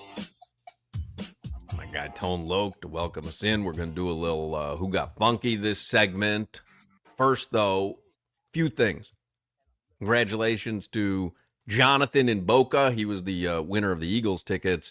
We will have another pair of Eagles tickets Tuesday, Wednesday, Thursday, Friday. That is a great prize. Did I give away the Heat tickets yet this hour? Not yet. Nope. All right, so I got to do that. We've got Heat tickets every hour today. And if you remind me after we do Who Got Funky, I'll give away this hour's pair of Heat tickets, see Heat and Celtics Wednesday night at the Kaseya Center. Before we get to Who Got Funky, did you guys see? So I was at the, I told you I was at the Seminole Casino on Cypress Creek. Why can't I get the name of that one right? The Coconut Creek Casino. So I was there for the poker tournament for the Cheetah. So before the poker tournament started, because they needed Barney and me to get there early, whatever, we get there and they say, "Oh, you can go downstairs, have lunch on us." And there's a little outdoor tiki bar at the casino. So I'm sitting out there. It's Saturday around noon, and they're going to have live sports up. There wasn't a ton going on. They've got a UFL game on. So I'm sitting there at the bar, and I'm watching the UFL. And I don't understand how this still exists. But I'm watching. And I don't. And there were fans there. There were fans there. Like it wasn't like an NFL game. It's high school, one side. But the fact that I don't even remember who was playing tells you that the league is having a tough time, I think, creating a fan base. Because, I mean, do you know any of the teams? No, we go through this every year. Who's coaching here? Who's coaching there? The coaches are the bigger names than the players. Well, I don't know. Because there are 28. Now, I don't know if this is a testament to Chris Greer's inability to draft well. There are 28 former Dolphins playing in the UFL this season. Okay. Funky. 28. Chris Greer got funky. He's a UFL GM, man. He got us the whole Here time. are some of them. I'm just going through the rosters. Birmingham Stallions, Anthony McFarland Jr., running back. Anybody remember him? No. Dawood Davis, Jackson Carman. Yeah, Jackson Carman, offensive lineman, Dawood Davis as well. Yeah, these are all guys that recently played over the last 2 seasons. Well, I can't imagine it's going to be older guys. I think it would be the younger ones. The Columbus Aviators, they've got several, including Cam Smith. He went in the second round, didn't he? Yeah, and now he's on the Columbus Aviators. He better be Dallas locked down. Renegades. This is shocking to me. The Dallas Renegades have Taco Charlton on the roster. I remember him. He still wants to play, huh? Isn't he getting older? Yeah, He's not a puppy. Real quick. Some of the dudes can't let it go. I told you, one of my buddies was in Fort Myers playing for $200 a game on semi-pro league, and I was like, bro, you want to start your life and find a woman and have kids? What are you doing? Solana, your guy, is on the DC Defenders. Eric Ezukama. Oh, easy, baby. Let's go. Bring him back. Come on. Bring him back. We got a real QB Braylon now. Sanders, Bryce Thompson. Houston Gamblers have 8 former Dolphins. I'm not certain I remember any of these guys. Louisville Kings, Cameron Dantzler. James Tunstall. James Tunstall is on the team. I remember him. Orlando Storm. The St. Louis Battlehawks. Gary Jennings. Anybody remember him? No. No, Greg position? Jennings. Wide receiver? Nope. Well, anyway, there are 28 former Miami Dolphins in the UFL. I wonder what the average salary is, because that's the Rocks League, right? Yeah. So it can't be it's not going to be poverty wages. No. I would see mid 5 figures. I would see 50, 60. Yeah, 55 to 65,000. Yeah, per 55 season. to 60,000. Yeah. Yeah. I And mean, you think that's about it, tough though, man. That's tough. but if that's what double minimum wage, was minimum wage like 20 something? But how much? Like, I can't imagine that they're practicing a ton. Like, I mean, I wonder what the coaches make. What do you think the coaches make in the UFL? 100. But if think about it, I'm gonna go. It's the whole thing about starting a career. If you go get just a normal job, you're not making 60 grand a year off bat. But now you're not working up the pyramid to be something better, because as soon as your knee goes bad, you're off. You know who the Columbus Aviators head coach is? No. Ted Ginn Jr. That's my man. Wow. That's your guy. What do you mean that's your man? What the hell are you talking about? I could probably get me a job on the Columbus Avengers. Birmingham Stallions, it's AJ McCarron. Did you see what happened with the Stallions? And I don't remember who the player was, but did you guys see this viral video from over the weekend? The fight in the tunnel? Yeah. So, I mean, unbelievable idea by whoever set this up. The players from both teams have to walk through a tunnel that has a bar and a restaurant for fans. And there's just like one tiny little plexiglass divider, but anybody can look over the plexiglass divider as the players walk into the locker room. So the opposing team comes through the locker room, and of course, you have a bunch of hammered, like, imagine the fan at a UFL game, first of all. like you're just there to be hammered, right? It's a different person. Yeah. Hey, Taco Charlton. Whoops. Not you. Not you. Hey, the little guy next to you. They're throwing beer, they're throwing stuff. And of course, like, I don't remember who the player was. He was a former Chiefs player, grabbed something and threw it back at the fans. Like, it got messy, 100%. Yeah. They need stuff like that. They actually do. They do. And I'm telling you, The Rock, he comes from wrestling. Like, that's kind of like, he probably looks at that and goes, yeah, okay. Let's get more of these teams walking through a gauntlet of opposing fans. AT&T, the Dallas Cowboys, they have a big plexiglass between the players walking out in some restaurant bar area. But I imagine better security than, say, the Houston Gamblers. You hit it on the head, Hawk. Where they're literally walking through an Applebee's. It's like, it just happens to be an Applebee's outside the stadium, and they make the teams walk through the Applebee's. Get fan interaction. Dallas Renegades coach is Rick Neuheisel. DC Defenders, Shannon Harris. No idea. Me neither. Houston Gamblers, Kevin Sumlin. Wow. Chris Redmond, Louisville Kings. Anthony Becht, the Orlando Storm. And the St. Louis Battlehawks, Ricky Prohl. You remember Ricky Prohl? The receiver? Yeah. Oh, wow. Yeah. I don't like to be a hater, but I call this every time one of these leagues pop up. It's not going to work. It says UFL coaches generally earn between $30,000 and $150,000 annually. Yeah. Head coach making 150, DC OC 100, and then all the peons making 30, 40, 50. All right, let's do a little Who Got Funky here on this Monday, brought to you by our friends at Funky Buddha Brewery, where you can catch Dan Day tonight hosting trivia. Funky Buddha in Oakland Park. You have a big open for Who Got Funky, Jimmy? Sure do.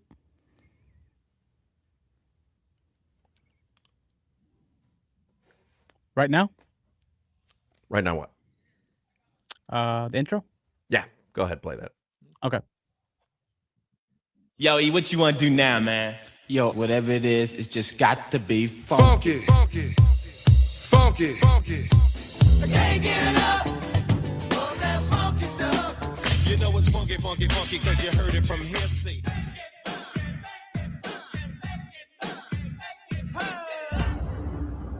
Who got funky? On Hoch, Crowder, and Solana. Still my favorite. Don't forget, tonight, Funky Buddha Brewery, tap room in Oakland Park, Dan Day hosting trivia. That starts at 7:30. I'm giving it to Davison De Los Santos. I don't care that he got optioned to AAA today. Davison De Los Santos, first MLB at-bat, monster double. This guy is an MLB stud waiting to happen. El Animal got funky in his first MLB at-bat. Marlins cannot call him back up soon enough, in my opinion. Crowder, who got funky this weekend? Funky. I'm going to Solana a little bit this weekend because I got to give a shout out to my IMG Ascenders, Ava's basketball team. They went up to Zephyr Hills, Florida in some tournament. They were whooping. They have two teams. They were whooping the kids so bad, the other girls' teams, that they had to let teams play their team but split the halves. Wow. So one team will play them, and then another team have to play them with the same score and try to figure out a way to beat them.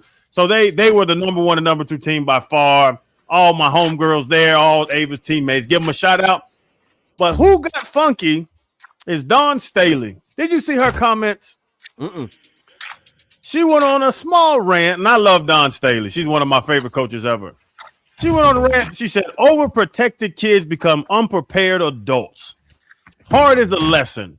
If you always got their back and pick them up every time they trip, they'll never learn how to get through adversity. So that's why I let my teams play sometimes, because if I'm always there for them and always there to catch them, they never know what getting up is. And I think that's a great coaching and parenting thing to say. Overprotected kids become unprepared adults. Funky. I'm with that. Saw that in Friday. Come on, Craig. Fight, Craig. Come on, Craig. Come on, Craig. Jimmy, who got funky this weekend? I'm going to give it to the Maple Masher, Owen Casey, Yeah, for the walk-off home run. That was. Play the highlight again. Do you still have it, or am I going to screw you up because you're playing a music bed at the same time? And is that gonna get too funky?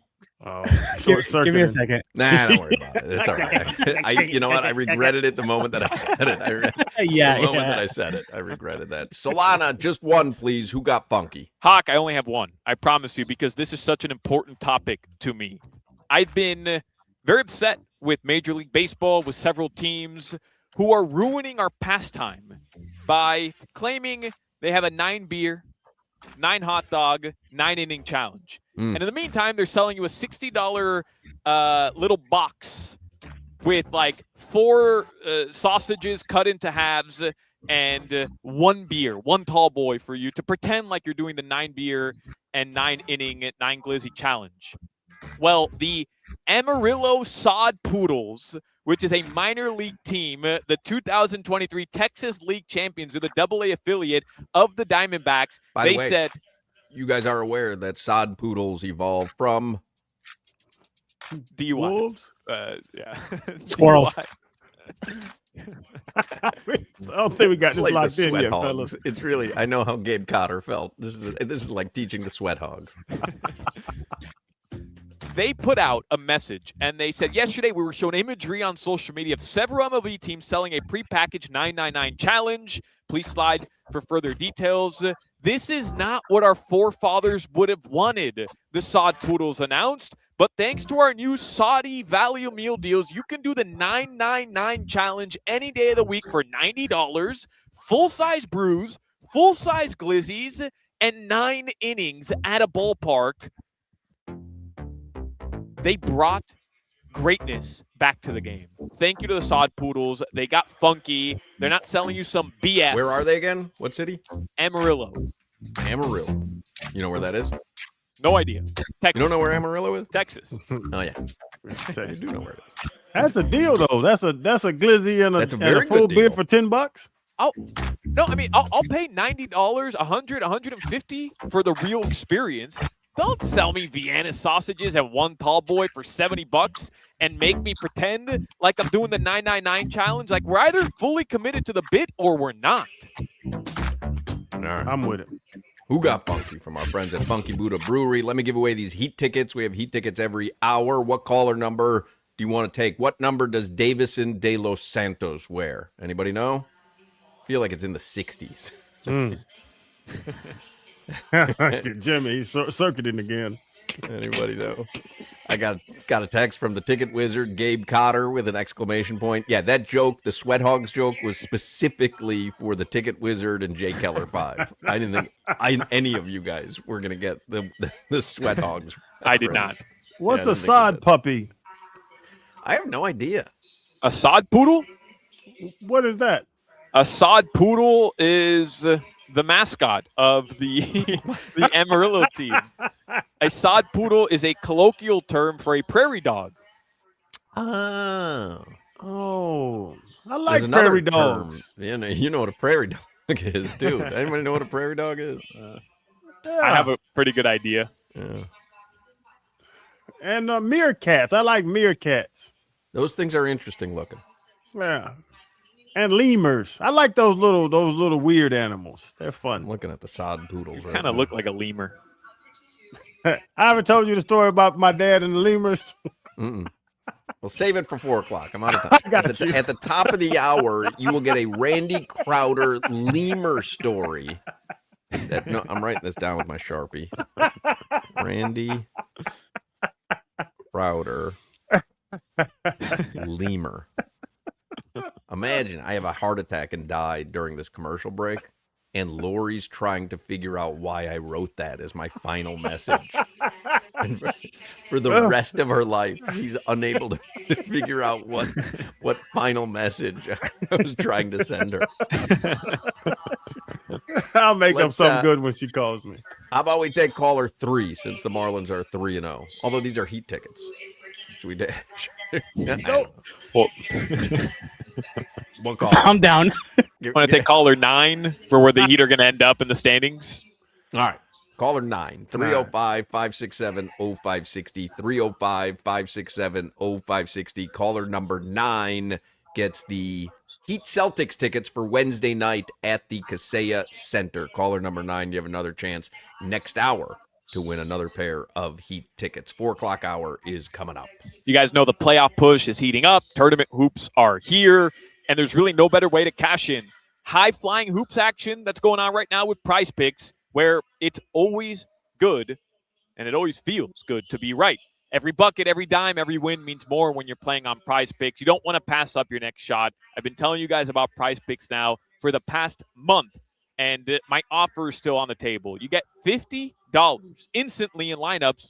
All you have to do is play your first $5 in a lineup. So you just play $5, and then you're going to get $50 instantly. Just use my code Solana. If you've never used the app, don't worry. I've been telling you how simple it is. I have the app open right now. You guys know I'm in downtown Miami at the arena, and we've got a game tonight.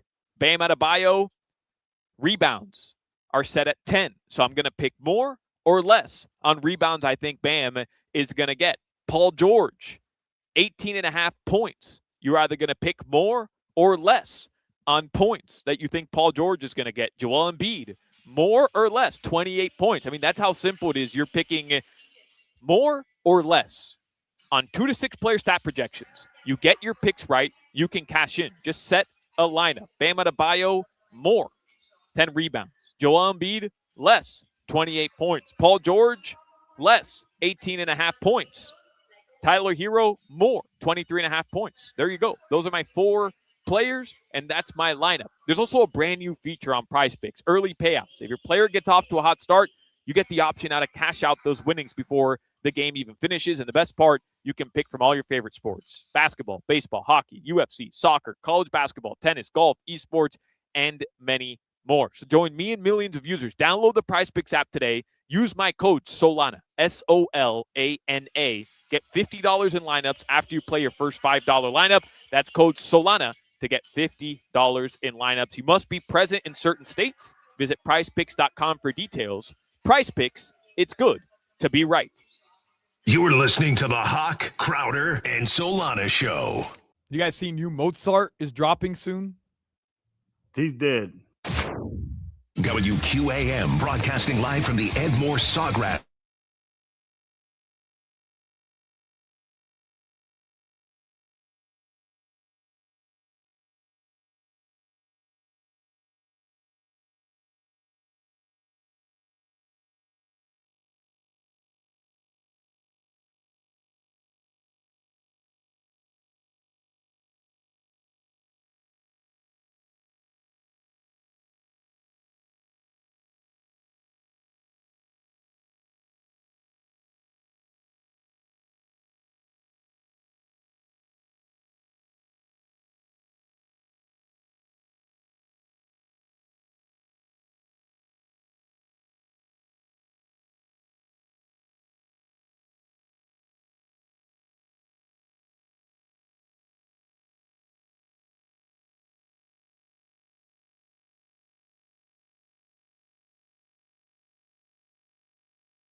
Such an all-time great song. We ever give this to DBJ? I think we have, yeah. We gave it to him this year. He did it this year. He did? Yeah. Well, Celine Dion's birthday today. Guess how old Celine Dion is? 57. 58. Yeah. MC Hammer is celebrating a birthday today. Would you like to guess how old he is? 70. Is that a real guess? 65? 64. Oh, okay. Yeah. MC he ain't that young. He was a grown man when I was a kid. One other thing I noticed today on the show sheet, today is National Pencil Day, and it makes me think about, can a brother get a pencil? Nigga.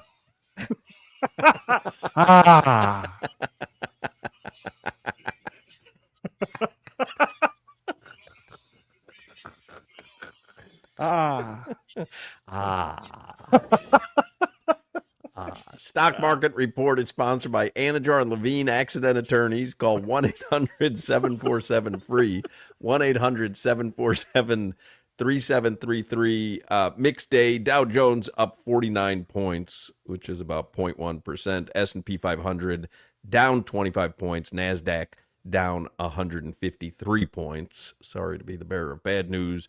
The Randy Crowder lemur story. Before we get to 15 minutes of heat, please share with us. Is Parrot Jungle still around right there by the Heat Arena? I think so. Yeah. It might have a different name, but yeah, it's still around. I see it change, and they changed that whole little egress and ingress area right there. But anyway, Randy's the most laid-back dude in the world. Everybody knows that.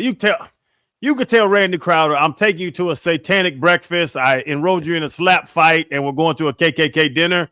And all he say was, "What's the dress code, Chan? Do I got to wear a collar shirt?" Like, he would just do anything. He doesn't care. He just float around life like y'all say I do. We go to Parrot Jungle, and you buy the tickets, and then you have to go in. Like, the tickets and the entrance are different. So it was Asia, Cheetah, his wife, Randy, me, and my niece. She was younger, and she loved animals, so we took her over there. They had a lemur experience, and they upsell you on the, like when you buy the tickets, they upsell you on the lemur experience. So the lemur experience is these 5 cages that these little lemurs are in, and they open the cages, and you're just in the room, and they jump on you, and you flip, you jump off the cage, on the cage, and they just get on you. So I already told him, I go back, I buy the tickets, and I get the lemur experience. And I come back, and Randy's like, "You good, Chan?" I'm like, "Yeah, I got the tickets." You know, like, "Hey, we have a animal experience or something." I was like, "I got the tickets and animal experience at like 1:15, whatever it was." So we get there about 1, and it's for 5 people, all 5 of us. But they have, and I thought about it because the big glass between the football stadiums, we were talking about that plexiglass. So before your lemur experience, you see the people before lemur experience. And so we get there at 1, we give them our little tickets. So we sit down, and the glass is behind us. I didn't tell Randy anything about a lemur. I just said, I was like, "Yeah, we got some animal experience for Jade. You know, she'll love." "Oh, yeah, she'll love it. She loves animals, man. That's good, man. That's nice of her." So he's looking at the lemur experience beforehand. And when they open the cages, the lemurs go crazy because they get out the cage. So he turns around and looks, and he read the sign, and he read it as Lamar. So he turns around, he sees them open the cages. The lemurs jump out and start jumping off people's shoulders, back on the cage, flying across the room, jumping in people's laps. Chan. The hell with them damn Lamars. I'm not going in there with them Lamars. And I'm like, "Nah, Daddy. Like, we'll love it. I got 5 tickets. It's 5 people. Like, come on in there. You know, they won't fool with you too much." "Chan, I'm not getting in there with them damn Lamars. Look at them. Something's wrong with them. They crazy." So Daddy, I already paid for it. I'll reimburse you. I'm not getting in there with them damn Lamars. He took a hard stance on the Lamars. Well, that's excellent. So us four go in there. He's on the other side of the plexiglass. We sit down. They open the cages. The lemurs jump out and start going crazy like we knew they would. They're jumping on your lap, jumping on your shoulder, jumping off your. They're very athletic. They jump 10 feet in the damn air and jump back on the cages. He's tapping on the glass, pointing at lemurs to warn us that they're coming. There's one over there. Chan, he's coming. Chan. It might be the only time in my life that he denied me that, Chan, I'm not getting in there with them damn Lamars. And he refused to get in with the Lamars. And it was the funniest thing in the world. Excellent story. Yeah. Lamars. Solana is at the Kaseya Center. You can hear some music behind him. He's got preheat tonight coming up at 5:45. And we'll do 15 minutes of heat here, brought to you by Doral Kia, home of the Pricito, our lowest price. Visit them at Doral Kia or DoralKia.com. Today, by the way, is a WQAM Heat Ticket Blitz. Heat tickets every hour. We're giving them away. Heat and Celtics, Wednesday night. We've given away a pair in the 2 o'clock hour, 3 o'clock hour. We have not yet given away a pair in the 4 o'clock hour, so we will do so sometime before the clock strikes 5. So I told you what the line was earlier in the show. Tonight is Sixers -2.5. I'll give you some of the player props. Expecting a little bounce back game tonight, Solana? Look, I wouldn't be surprised if the Heat won this game. You know, like By that's the way, just it's the down kind to of 1.5. Down to 1.5 right now. Sixers -1.5, so it dropped a full point. Let me see if there's any changes to the injury report. It could just be as simple as people saying the Heat are going to lose again at home. Right. Or they'll keep it close. I'll take 2.5. Yeah. Right. I mean, look, like, would it surprise any of you if the Heat won this game? I don't think so.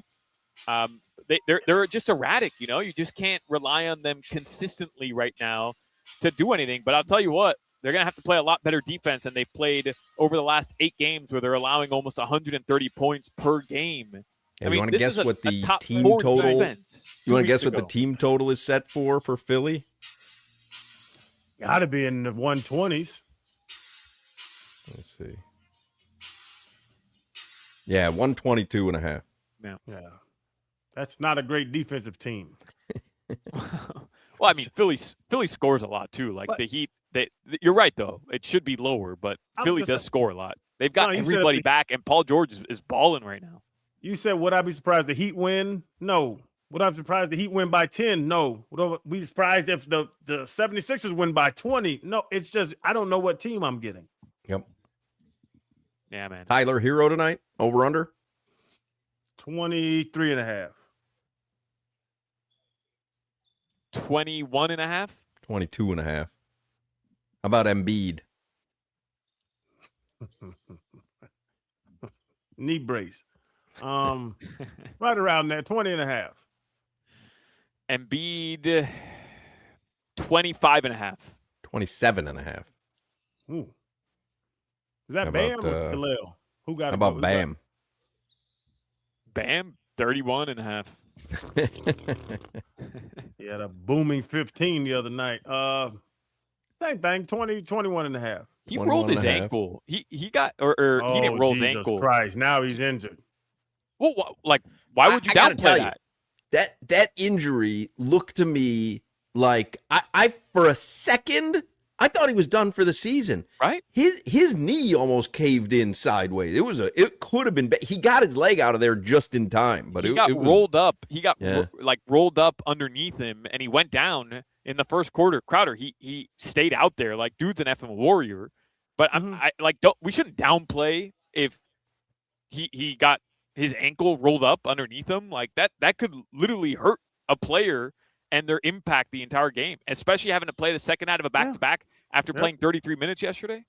And everybody's hurt and everybody's tired. It's the end of the NBA season. All right. I mean, he still had 15. Look, he had 15. He had 15. You know, what are we going to do? I died at halftime one game. Paul George. Paul's been balling 26.5. Nah, Paul George scored 26 and I think 29 in his 2 games back from his suspension. So I'll say like 22, 24.5. 17.5. Oh, What do I know? Hard Rock Bet app. Is that, you think I should put that in? Over. I'm saying, like, based on what you guys are saying, like, what am I missing? They're begging you to bet the over there. What am I missing? Well, because he's averaging 17 for the season, probably. Like, that's my guess. But he hadn't played since January. How many games has he played where Maxi's been out there, Embiid's been out there? Like, you know what I mean? Like, I'm guessing the points get split up a little bit more if everybody's healthy. Yeah, but also, like, those are the 3 guys who are going to score the majority of the points, right? Like, I'd say a good 60 to 70% of the points for this Philly team when they're healthy are just going to come from those 3 guys. So you like the Paul George over? I'm not telling you to bet the Paul George over. I was just telling you what I thought the line was going to be because he scored, I just pulled it up right here, 28 points against the Bulls and 26 against the Hornets on Saturday night. But he's averaging 17 for the season. All right. I'll put a little taste on it. Just a little taste. I put a whole entree on it. Wiggins? 15.5. Get more touches yesterday. I probably 12.5. 14.5. Kyle Lowry's out on the floor right now putting in work. Does he get any minutes? Nope. That's all the work he's going to get. That's his workout for the day. He gets more minutes on the TV show, right? Tonight's game, by the way, is Peacock. If anybody's interested in watching the Heat tonight, Peacock only. Yeah, tonight. Mm-hmm. I saw some people on the chat earlier today saying that they signed up for a free month of Walmart Plus in order to get Peacock. But I believe that's a faulty methodology because I have Walmart Plus and it gets you Paramount Plus for free. It doesn't get you Peacock for free. What is Walmart Plus? I get it for free with the Amex, but you can order on the Walmart app and then they just deliver it to your house, but there's no shipping or delivery fee or whatever. So, yeah, I like it a lot. Yeah, I got an Amex. I just don't know all the functions. Yeah, I gotta show you the ins and the outs. You don't even know how to get up to the lounge. I need a tutorial. All right, let's get a quick look at the headlines here with Solana live from the Kaseya Center, brought to you by Doral Kia, home of the Pricito, our lowest price. Visit them at Doral Kia or DoralKia.com. Hey, how about the Fish, man? Rocking teal yesterday. They've won 3 straight games, and they got the White Sox in town for a 3-game series. The White Sox got outscored 7,000 to like 4 over the weekend. They come to town. The Fish, say what you want. They got the 2 worst teams in baseball from a season ago to open up the season. My guess is it's going to go very well here, and then they're going to get the Yankees on the road starting Friday. So we'll see, but so far so good. You betting Murakami ding dong or something tonight? I'm betting Murakami ding dong every single game. Yes, sir. But, like, I'm not just talking about this series. I'm talking about all year. Every game, I have an automatic bet. Murakami ding dong. Yes. That's what I had with Mervis last year, and that's what I was going to do with Davison De Los Santos. They didn't shadow ban him. Right, but the difference is Murakami is going to be a superstar in this league. Matt Mervis was not a superstar. Was going to be a superstar, just like you were saying, until he got shadow banned. By the league. Yep, by the league. Stuck in Rochester now. All of baseball. How do you bet home runs? The first prop bet. HR. No, first prop bet, if you look at player props and it says runs, the tab says runs, but the first drop down is home runs. Yeah. All right. Well, Murakami over a half is at plus 375. Book it. Right. Done. What about the Maple Masher? Owen Casey, plus 650 to hit another ding dong. Is he a streaky hitter? I put a little something on it. I'm going to put a little something on the Maple Masher. Come on. I'm there with you, baby.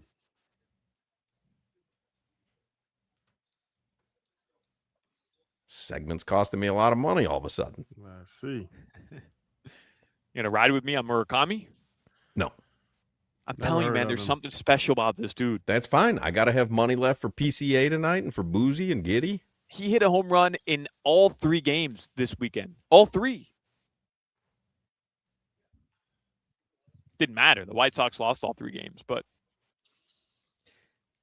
did you guys see in the NBA game yesterday, the Raptors were playing the Orlando Magic, and the Raptors went on a 31-0 run, which is the largest unanswered scoring run by a team in the play-by-play data era at NBA history. So like 30 seasons where they actually keep track of this stuff. I watched like a Twitter supercut of all 31 unanswered points. It's crazy. And they're not tanking. That was bad. I watched the same Twitter thing. Crazy. Hoch, I don't know if you saw this from the Crunch Bar. So they put out, and you know, this is big time news. You know, this could be like groundbreaking stuff. This could revolutionize the way that we watch movies. This could bring people back to the movie theaters. Oh? Once and for all. So they tweeted out, "You've been pairing Bunch of Crunch with popcorn for years. Now it gets its rightful spot on the concession stand. Introducing the Bunch of Crunch concession dispenser experience with a trademark coming soon." And it looks like a typical dispenser, almost like an ice machine. There you go. And you put your box of popcorn underneath, and it dispenses Bunch of Crunch into the popcorn. Game changer. My wife does the Bunch of Crunch popcorn thing, but it's like, do you eat them back and forth? Because isn't the Bunch of Crunch just going to all fall in the bottom of the bucket? It's smaller than the popcorn. No, it reminds me of, say, a caving and spelunking and a crevasse. What happened? I don't know what that means. I don't know. What? But you see what I'm saying? If you pour a powder over a popcorn, it sticks. But it's not powder though. There's substance to the Bunch of Crunch. You do butter or powder, it stays on the kernel. You do Bunch of Crunch, it just falls to the bottom. You have melty Bunch of Crunch balls. It doesn't fall to the bottom. It's thick enough to where it'll just be dispersed within the kernels of popcorn. This is my go-to goobers. Well, I don't think there's kernels anymore. I mean, once they're popped, they're no longer kernels. Whatever, man. The effing popcorn, whatever you want to call it, the effing popcorn, once it's popped, I don't know. I have a personality defect. I couldn't let that one go. I think you're 100% correct. The kernels are the little hard ones. Right. No, at some point, bread becomes toast. You can't refer to it as bread anymore. The kernel, once it becomes popcorn, is no longer a kernel. So you're saying toast is not bread? It's actually popcorn. Correct. That's what I'm saying. Yeah. Right. Yeah. Okay. The caterpillar, once it's a butterfly, you can't go, oh, I remember that caterpillar. No, it's no longer a caterpillar. Never be a caterpillar again. The Bunch of Crunch doesn't just fall all the way down to the bucket. It stays interspersed in between the popcorn. It's delicious. I either go Goobers or Bunch of Crunch in the popcorn every single time. It's almost like inside, like you personally pour your box of Bunch of Crunch in the popcorn. Yeah. Yeah. I just put my whole fist right into the middle of the bucket. No, I mean you just pour it. We were talking about popcorn. Goodness gracious, Pee-wee. Ira Winderman texts me, too much spelunking talk. No wonder your ratings are in the crapper. What's spelunking? Caving. Like just giving in? No. Exploring a cave. You're spelunking.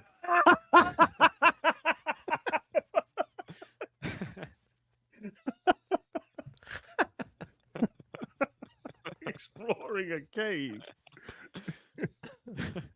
Somebody says, by the way, because I mentioned the heater on Peacock tonight, and I said Paramount Plus comes with Walmart Plus. Somebody puts on the chat, if you haven't subscribed to Walmart Plus, you can choose either Peacock or Paramount. Then you have to wait 120 days to choose the other. So there you go.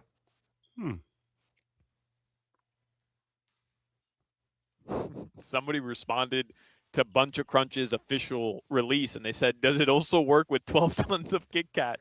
No reason in particular. If you're just joining us, of course, 12 tons of Kit Kat were stolen in Europe. Somebody texts in, toast is still considered bread. Is that so? Yeah. That's what I'm saying. It can't just not be bread. You're telling me that bread, in other words, if I take a glass and fill it with ice cubes, it melts. It's all water. Mm-hmm. You can say to me, let me have that glass full of ice cubes? No. Because there's something else now. No, but you like that's different. I could still say, hey, like if you pour yourself a glass of ice, I could tell you technically you have liquid in your cup. No, you can't. If I have a glass of ice, I don't have liquid in my cup. Ice is not liquid. It's right, actually solid ice. It's solid water is ice. Right, but give it 5 minutes, it'll be liquid. But it doesn't matter. That doesn't. But wait 5 minutes, and the caterpillar's a butterfly. But so is ice I'm not talking water? about right now at this moment. Ice is not water, is what you're saying. No, it's frozen water. It's a ice is physical composed of change. water, but ice is not water. It's not water. It's a physical change. A popcorn can't get back to a kernel. There's no way in the history of Once the it's world been that popped, you had it's no longer a kernel. You popcorn can't. Yeah. And rekerneled. Have you ever rekerneled popcorn? But toast, no. But toast, you can't turn it back into its original state once it's been toasted. That's my point. But it doesn't make it not bread. It makes it composed of bread, but now it's toast. Where does Bunch of Crunch come from? Sweden. No, a Nestle Crunch bar, right? It's a broken up Nestle Crunch bar. Right. Yes. Right? So if I said to you, if I have a handful of Bunch of Crunch, you don't say to me, hey, can I have some of that candy bar? That's a good point. But it's a derivative of it. Yeah. Is Tommy Tig there yet? Solana's at the Kaseya Center because I want to ask him all this stuff. No, he's not. We got some good questions for Tommy. No, we do not. We're the opposite of good questions. All right. Well, those are your sports headlines. Your weather in South Florida right now, it's still in the upper 70s, still a little rainy. So if you're driving around, please drive safely. That weather report is brought to you by Tornado Roofing and Contracting. Storm season is coming. Make sure your home is ready. Get your free roof and window estimate today. Visit tornadoroofing.com. It is, by the way, a 7 o'clock tip tonight. So make sure you're there. Yes. No, I was going to say, Hoch told everybody if you want to watch the game, you should watch on Peacock. You can also listen to the game right here on FM 104.3 WQAM, your only local English broadcast, which is what you should be listening to anyways. Right. But also, if you're going to the game, it starts at 7, whether you're going to listen to it or not. I was saying that you should get there on time for the game so that you don't miss a whole bunch of it. And if you're going to Lone Depot Park, that game starts at 6:40. So it's 4:30 now. Like, get on your way. You get Solana for the preheat and the cool off? Cool Warm off. down? The cool down. Kulikov. Can I share one more gripe I have with my experience at Lone Depot Park? And I swear I had a great experience. Yeah. The game was awesome. The ending was incredible. You went Saturday, right? I went Saturday. The ending to the game was incredible. Got to listen to it on the way home on 836. It was just it was a phenomenal experience. It's a great text. What is garlic bread? Why is that a great text? Well, because is it bread anymore? The moment you add butter and garlic to it, can you say I have a loaf of bread? But it's toasted too. And it's garlic and Garlic butter, and butter like- on it. So why don't we call it garlic toast? Well, you can. Oh, But it's a great we point, don't. though. We don't. Because it's toasted. Call it garlic bread. It's been No, toasted. no. Shouldn't If it you be- go to Publix, like the Texas toast, the garlic Texas toast. That stuff's so good, man. And it's Right. not And- It is toasted great. yet, And no one calls it Texas bread. but you have to cook it when you get home. Mm-hmm. This is deep. That just like yellow layer of, I mean, it's garlic and whatever seasoning that's just sitting in butter on top of that frozen bread. So good. That stuff can't be healthy at all, right? Like there's nothing healthy in that entire, let's say like that thick yellow. There's nothing strip. healthy literally in that box. The box is better for you than that piece of garlic toast. So good though, man. So Lone Depot Park, I'm looking for the. Remember they had all the new food offerings, and they have the machete, the 2 foot long. Did you get it? I didn't. The line was pretty long, and understandably so. There's one kiosk to get it at, and I wasn't gonna throw down a 2 foot long machete by myself. I'm gonna go to the game with a couple buddies, and we're gonna get it. So I'll report back on that. But they also advertised a cafecito martini, so like an espresso martini, but they call it the cafecito martini. I saw that your fiance had one. My fiance ordered one, but in order to find it was a bit hard. Nobody knew that they were selling it at any of the concession stands. I went to guest services, and shout out to guest services, like they actively helped me track this down, but they didn't know. They weren't aware that they were selling it. But they went out of their way. They made phone calls. They were looking at the directory. I mean, I literally, if Lori said to me, let's go ask someone where they sell the espresso martini, because I get annoyed. I've told you this, when she asks someone at Publix where something is, if you can't find it, you ain't getting it. Like, find it. If you, like, we're not asking anybody where the Passover matzah is. Like, if you can't find it, that's it. You're at a baseball game. I don't know. I walked around. I don't see the espresso martini. What else can I get you? You want a frosty lemonade? Now I'm in line at guest services. I'm filling out some sort of, I got to fill out a form now? I know the guest service people were surprised because nobody ever goes to that kiosk. Yeah, there was no line. There was no line. At guest services because you're in a Circle Stadium. Just go find it. Well, first of all, I walked around the stadium. I went to like 18 different bars, and nobody even knew that they were selling it.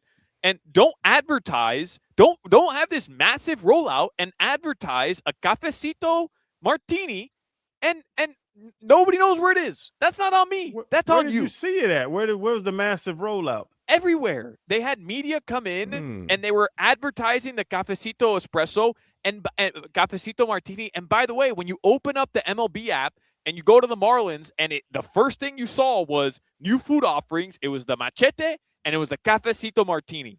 I wanted to try the cafecito martini. I pretended like it was my fiance because I didn't want to look like a bitch on social media, but really it was me.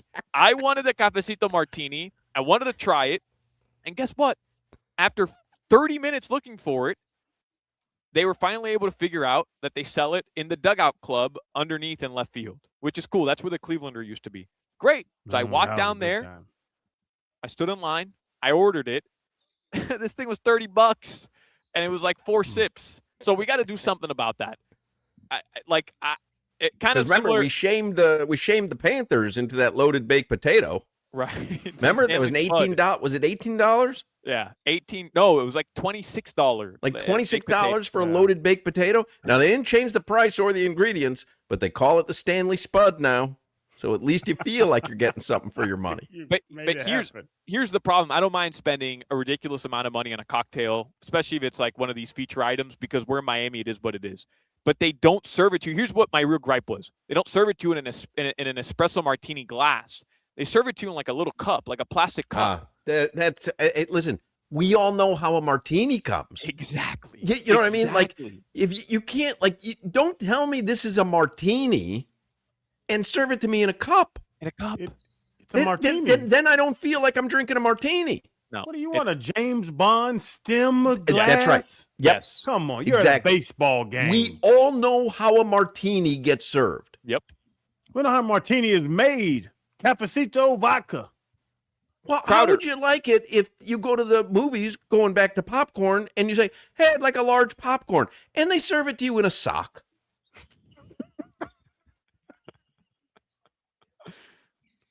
You're going to charge me would question the efficiency $30 of the sock, but it's a cup. $30 for an espresso martini, and you're going to serve it to me in a cup?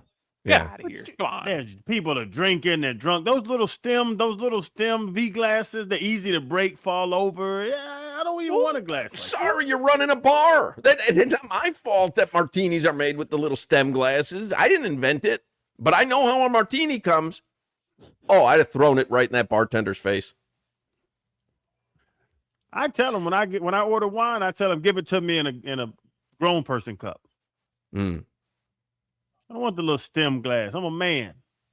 Well, I'm you're a really beard. not. You're ordering a wine.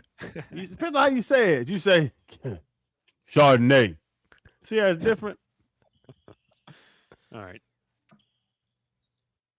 That's it. That's all. That was the only. All right. That was the only thing I had to get off my chest. No, Everything with that, else. I'm glad you brought that to the forefront because that seems like something that can be corrected. Yeah. Everything else at Marlins Park was outstanding. Genuinely. Did you do weather? I did. All right. Tucker Duke's Lunchbox in Deerfield Beach. The best burgers in South Florida. Who doesn't love a burger every now and then, right? But Tucker Duke's, it's not just award-winning burgers. It's one of the most creative menus in South Florida. You can see the menu online at tuckerdukesburgers.com. You've got to try one of their newest creations, the product. 2 8-ounce all-beef patties stacked high with 4 slices of melty white cheddar, shredded romaine, pickles, raw onions, and crispy onions, finished with their mustard-forward product sauce on a toasted onion bun. That's good eating. The product. It's only at Tucker Duke's. Besides burgers, Tucker Duke's menu is loaded. How about Smokey's smoked fish dip? Smoked mahi-mahi fish dip, which I love, served with house-made tortilla chips. Or try the bacon-wrapped Korean barbecue ribs, the cheesesteak fries, portobello fries. Tucker Duke's has salads, chicken sandwiches, steak sandwiches. They've got it all. Hopefully you're following Tucker Duke's on social media because they've launched this cool new series called Burgers, the show. They've got new episodes dropping all the time, which are funny and entertaining. But if you follow Tucker Duke's on Facebook, Instagram, and TikTok, you're going to see all the incredible food that they make, and you're going to see how friendly everybody is there. It's Tucker Duke's Lunchbox in Deerfield Beach. Honestly, worth a visit. Tucker Duke's Lunchbox, 1101 South Powerline Road in Deerfield Beach on the southwest corner of Powerline and 10th. This is Hoch, Crowder, and Solana. They were just sitting in your house naked?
Went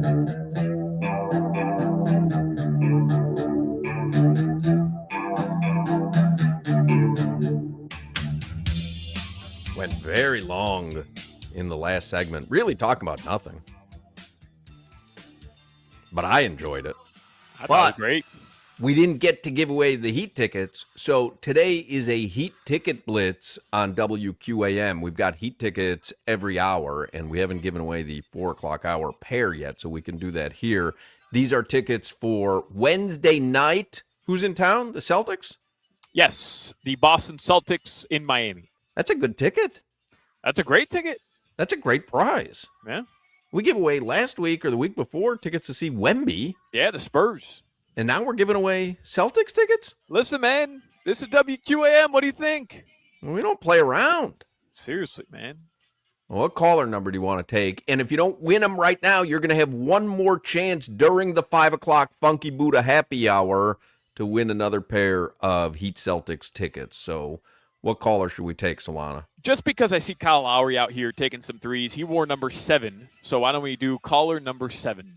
All right, caller number 7, 305-567-0560. 305-567-0560. Caller number 7 gets a pair of Heat tickets. Don't forget, we've already given away the pair of tickets to see the Eagles at Hard Rock Live today. We'll have another pair to give away tomorrow.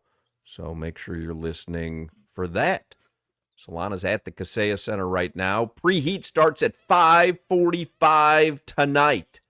5:45 tonight. Let me see if the line has changed at all for tonight's game. 2.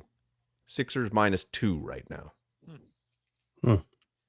Oh, I just looked at my my finished bets and the Michael Chiesa, whoever. The fighter that Lee Sterling gave you. Yes, yeah. I hit that one. I like it. Yeah, he submitted him in like a minute and a half. Wow, seriously? Yeah. Michael Chiesa. Yeah. Chiesa. And he said, I didn't just bet him to win, I bet him by submission. Right. That was what Lee Sterling said because he was a big favorite just to win. So he said, bet him by submission. He submitted him quick. Anybody see that women's fight where the woman, she connected with the girl and then just immediately put her in a chokehold? Oh, yeah. I saw those. Crazy. Yeah, there's some violent people in this world. Man, crazy. That sport is rough for me to watch.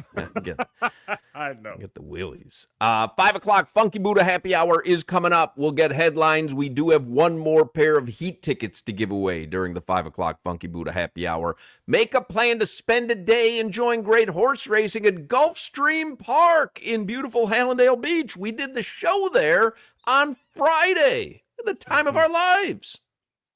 Well, I netted -160, but it was the time of our lives. It was funny. I said to Asia when we left, I said, how'd you do?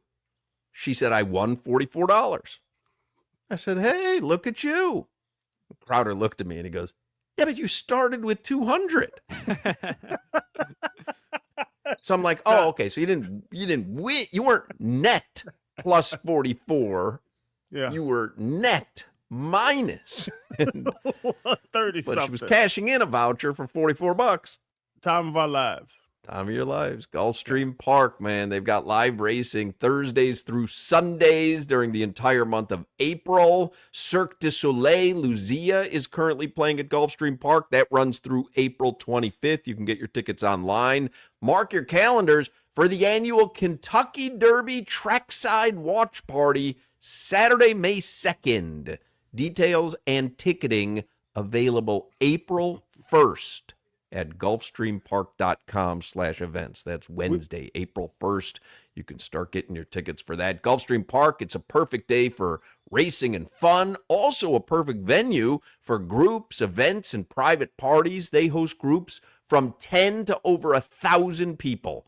So make it a day at Gulfstream Park. There is nothing better than enjoying a beautiful South Florida day, betting on some horse racing, and enjoying the great sights and sounds at Gulfstream Park. You can get all the details at gulfstreampark.com.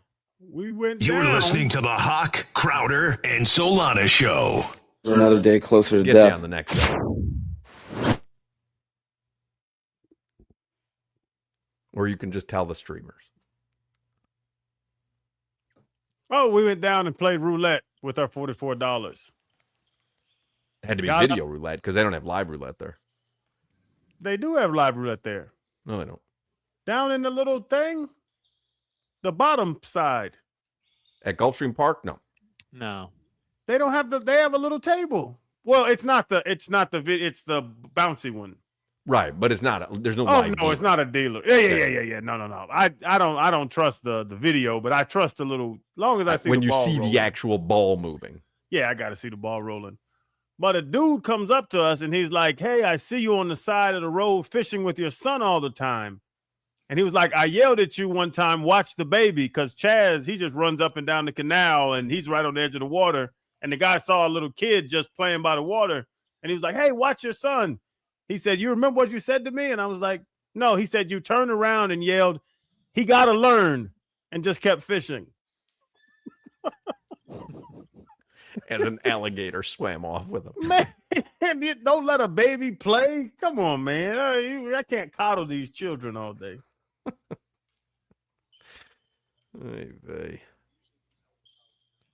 Are you doing headlines, Solana? Yeah, I'll stick around. I taped everything beforehand so I can hang out today. All right, cool. Plus, what's Spo gonna say at 5:15? Hey, people are still seeing this on the stream. No, I know. What's he gonna say? All right, streamers. You have about 10 minutes. We'll see you at 5.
Shake, Sinora. That's how you do it for the 5 o'clock Funky Buddha happy hour, Jimmy. You feeling it, Jimmy? I'm feeling it, but do you know why I'm playing this? I guess I could look at the show sheet and find out, but go ahead. I don't have it handy. I know. Beetlejuice. Yep. Beetlejuice on the head. Yeah, Beetlejuice released to theaters on this day in 1988. One of my favorite movies coming up until they made that second one recently. Did you see it? I never saw the sequel. Oh, it's garbage. That's so bad. Yeah. Compared to the first one, that second one was terrible. The movie Blades of Glory was released to theaters on this day in 2007. Hilarious. I know you don't like Will Ferrell. Hilarious. I've never seen it because I feel like I know exactly what it would be. It's a great movie. Great. Oh, Blades of Glory is what we're talking about, right? Great. Oh, legendary. Great movie. Chaz Michaels.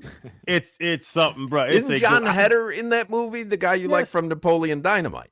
And it's Will Ferrell, John Heder, and they're total opposite. Bro, you got to watch it. You can't say Blades of Glory is garbage. Isn't 5 that o'clock hour is the Funky Buddha happy hour. Dan Day hosts trivia tonight at Funky Buddha Brewery in Oakland Park. Here's your weekly schedule for the tap room. Trivia tonight, poker tomorrow, free Texas Hold'em tournaments, 4 p.m., 6 p.m., and 8 p.m. Wednesday is Magic the Gathering, Casual Commander. I sent you that story this morning that Jake Paul sold a Pokemon card for like $16 million. Yep, told me to send it to Fred. That's right. Fred understands. He can appreciate that. Man, Fred wasting up 6 figures on Pokemon cards. I said, boy, listen. The market is the market now. You don't waste up your money. First one in sets the market. I ain't no Pokemon cards. I got kids. Thursday at Funky Buddha, they have poker night again. Texas Hold'em, 6 p.m., 8 p.m., and 9:30 p.m. They also have music bingo from 8 till 10 p.m. I would clean up on that. You'd be my partner if I ever played because your little mind's uncanny. It really is weird. Yeah. Friday, late night happy hour at Funky Buddha. Saturday, you've got the college basketball tournament watch party. And on Sunday, Easter brunch starts at 11 a.m. Funky Buddha Tap Room in Oakland Park. About that. Going to church on Sunday, one of my only days of the year. A lot of action. Passover is Wednesday night and Thursday. Yeah. Getting all our religions on this week. Good Friday is Friday. Oh, they're doing it on Friday this year? Yeah, I think it falls on a Friday this year. Yeah, Good it falls on a Friday. Does? Yeah. Yep. Anyway, go to Funky Buddha tonight. See Dan Day. Answer some trivia questions. Maybe win some prizes. All right, let's do headlines. We've got one more pair of Heat tickets to give away this hour. Solana is at the Kaseya Center right now. Pre-Heat starts at 5:45 tonight. But we're going to give away one more pair of tickets for Heat and Celtics Wednesday at the Kaseya Center. Headlines with Alejandro Solana for the 5 o'clock Funky Buddha happy hour. Hoch, you sent us the picture of the NFL coaches all meeting because I guess they're all meeting. Where is that they do it in Phoenix? Phoenix. Yeah, in Phoenix. I did see some quotes about the Miami Dolphins earlier today. Matt LaFleur from the Green Bay Packers. I guess Omar Kelly had kind of mentioned to him, like, we're calling the Dolphins right now Green Bay Packers South. And he said something along the lines of, like, yeah, I like that. Or I call them that too. Yeah. Which was funny. I think Sully and Heffley will meet with the media tomorrow. 16 of the coaches met today and GMs, and 16 tomorrow, and I think the Dolphins are tomorrow. Just send that picture. I can name 24 of them. Just looking at the picture. I scroll through it and name 24 of them. all those guys are friends, especially the young ones. Halfley and LaFleur and O'Connell and Vrabel, all those next wave of coaches. Raheem Morris is one of them. McVay's one of them. They're all friends. Don't they seem to all have Mike McDaniel's fit all of a sudden? I feel like he looked out of place 4 years ago, and he's not a head coach anymore, so he's not in the picture. But I feel like half these coaches are rocking the fit that he does. Like Andy Reid sticks out like a sore thumb. Yeah. Oh, and Andy's then he's not the new wave, Hawk. He's the old wave. He is the old wave. Who was it? The guy that won the Super Bowl with he's in Denver now. Old wave. Sean Payton. Peyton's old wave. It's about 6 or 7 of them. That's old wave. Harbaugh's in there, old wave, and then they have the new wave. Who's the big white guy? Got like a blue button down in the back. See the big white guy looks like to the left. Oh, that's Mike McCarthy, bro. You're Is that talking who that about is? you're talking about the shirt that that Jonah is Mike Hill McCarthy. wears. You're right. Yeah. That's the shirt Jonah Hill wears in Superbad. Yes. That's exactly right. Yeah. Old wave. Yeah. What about Nick Sirianni? You see Nick Sirianni? He looks like he ate an eagle. Where's he? All the way to the right. That's Nick Sirianni, bro. Yeah. He looks like he's just been throwing down carbs, man. What's going on there? Ketchup on a cheesesteak.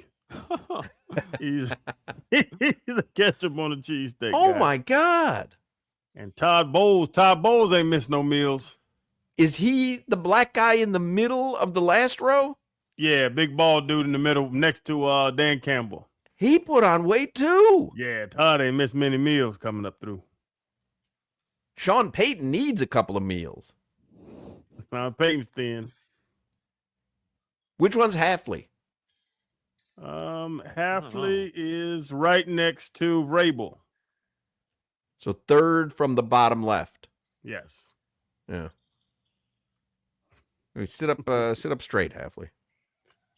Yeah, why is he leaning into Gronkowski there?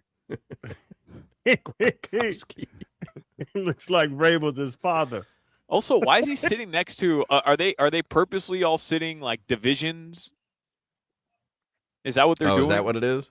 I guess, because if I'm the Dolphins head coach, I don't want to sit next to the Patriots head coach. Like, I'm good. I don't want to. I want nothing to do with the Patriots or the Jets. I don't want that stink on me.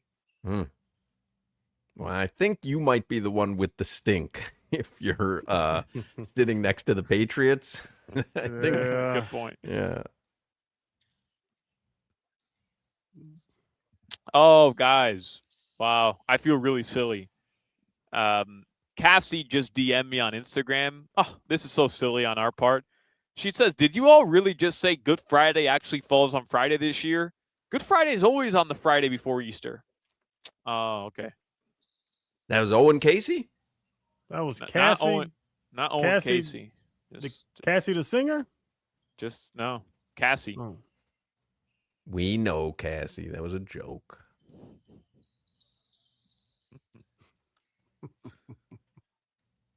Man, can't get over Nick Sirianni. Hey man, you sit up there, you watch film all day. You got to eat some Cheetos. Yeah, that Philly food, nothing to laugh at, man. Why does Harbaugh look like? We're talking about Chargers Harbaugh. Why does he look like Lane Kiffin in this picture? He does look like Lane Kiffin.